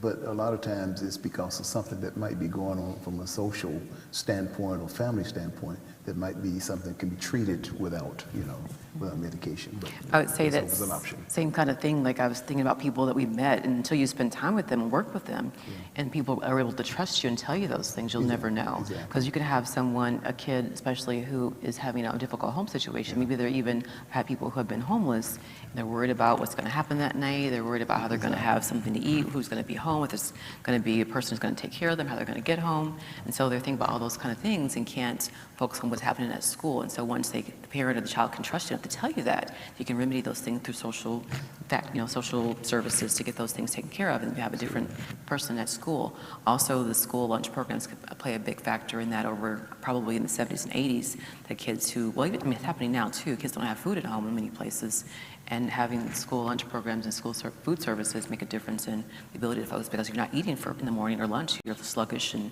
difficulty concentrating. So there's all kind of things you have to learn first to know what's happening to the child. For a parent who may be concerned about the possibility of attention deficit disorder in a child, where should they begin? With their primary care physician, their pediatrician? Should they seek a mental health professional? And who is most likely to appropriately make the diagnosis? Start with the pediatrician. Start with primary care. Discuss what's happening, sort of lay out the things we just talked about, and show if there's any things you have concerns of your own, what's happening at home. You have to sort of share if there's any trauma happening in the child's life or that's happened to the child that may look like ADHD, but it might be a trauma response. But start with the pediatrician. If the pediatrician is unable to help in terms of remedies, solutions, even if medications that are helpful, then move on to a mental health professional. Mm-hmm. Okay. On the subject matter of depression and anxiety, we all at some times in our lives, have a feeling of sadness, either because of loss of a loved one, illness, loss of employment, circumstances like that. At what point does the sadness that we may be experiencing that occasion transition to something that is more clinical? One of the things that we have to keep in mind is that there are about 6 things that us humans really resist, and accessing our emotions is one of them. And so a lot of times if I don't, it's almost like not expressing grief at the loss of a loved one. If I keep that under wraps, that tend to last a lot longer than what it should last. And so trying to encourage folk to experience that emotion. Emotions are not bad or good, they just are. And if I can allow that emotion, that sadness to come in, it's not going to last forever, typically. And so just having a different view of the emotions, because sometimes if I'm sad or just lost a loved one, I think you're going to be sad. If that sadness persists and continues, you don't talk to anybody about it, it begins to be internalized, then that can be dangerous, that can be hurtful. So that's one of the things in like a church group or family group or whatnot, being able to encourage folk. If you're sad, you don't have to be happy at a funeral. You really don't, nobody wrote that rule. You can actually cry. You can actually cry and feel sad. And just creating the kind of environment where that can take place can be very a positive thing so where mental health is concerned.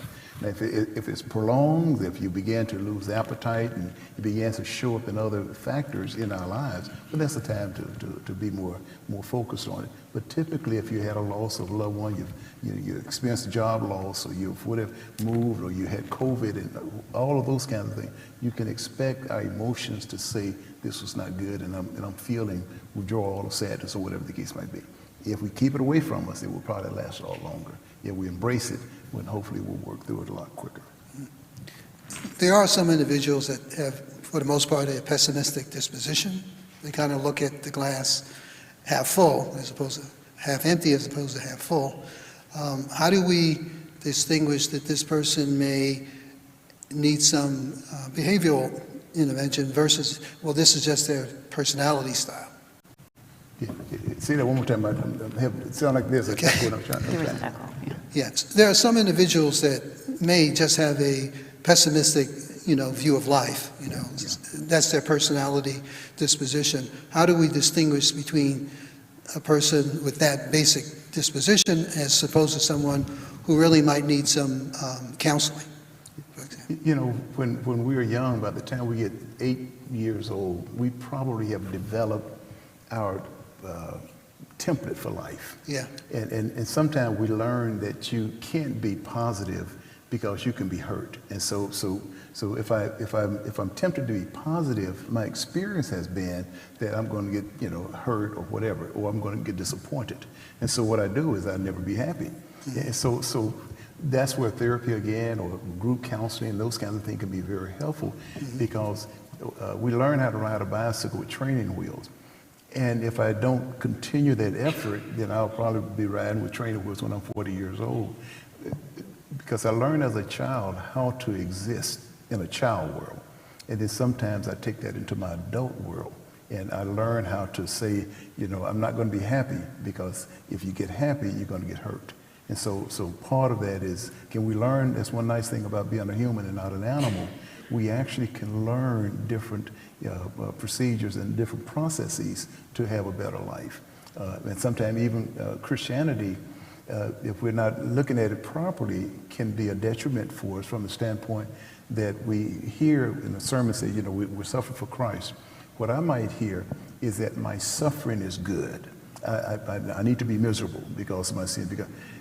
Because the idea of grace is kind of defeating, because you mean to tell me I can have a full life even after all the bad stuff I've done? And so that becomes part of our discussion to help us to be full people, healthy people. Tom Payton used to always say, there's going to be some miserable people in heaven. And his point was, some of us, we've learned it well as a child, I cannot be happy. And so, hopefully that new body will give us the capacity to be happy, but the idea is that we can learn how to be more healthy in our thought process, and not necessarily bad all the time in our thinking. Yeah. And I would say that if it's a person's long-term disposition to be that way, like you're saying, that's their outlook on life, but you would seek services if there is a distinct change in that presentation. Like those things that we think of the glass half empty, if those get worse.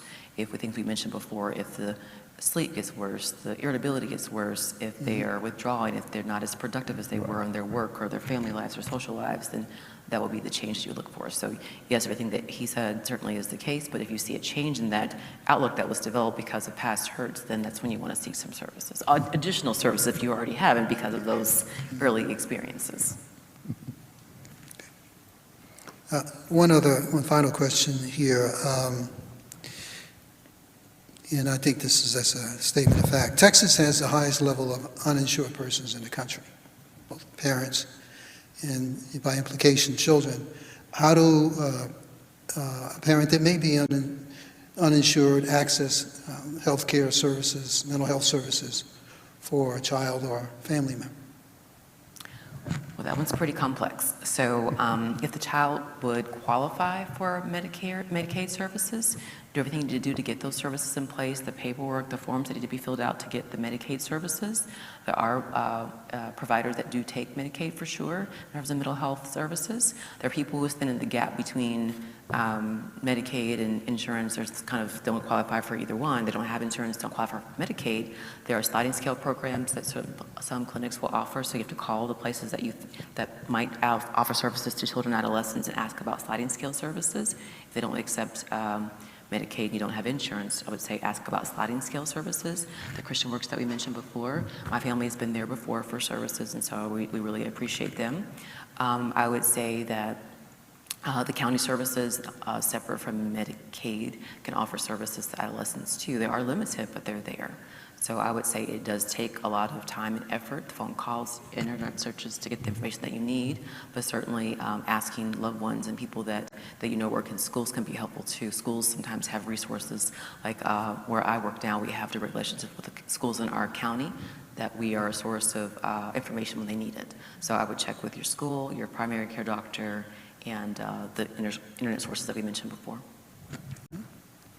I just said one, she was coming in for a landing here, but one of the things I just wanted to kind of mention, kind of a side note, especially with the use of like marijuana and those things that Jessica had mentioned. We live in a very complex world, but we also live in a complex world of law. And in one county, for some of my young people that are experimental, either as older people, what you do in this particular city or county might be fine. But once you cross state lines, it could be a felony. And we see that with Brittany Griner and others in Russia.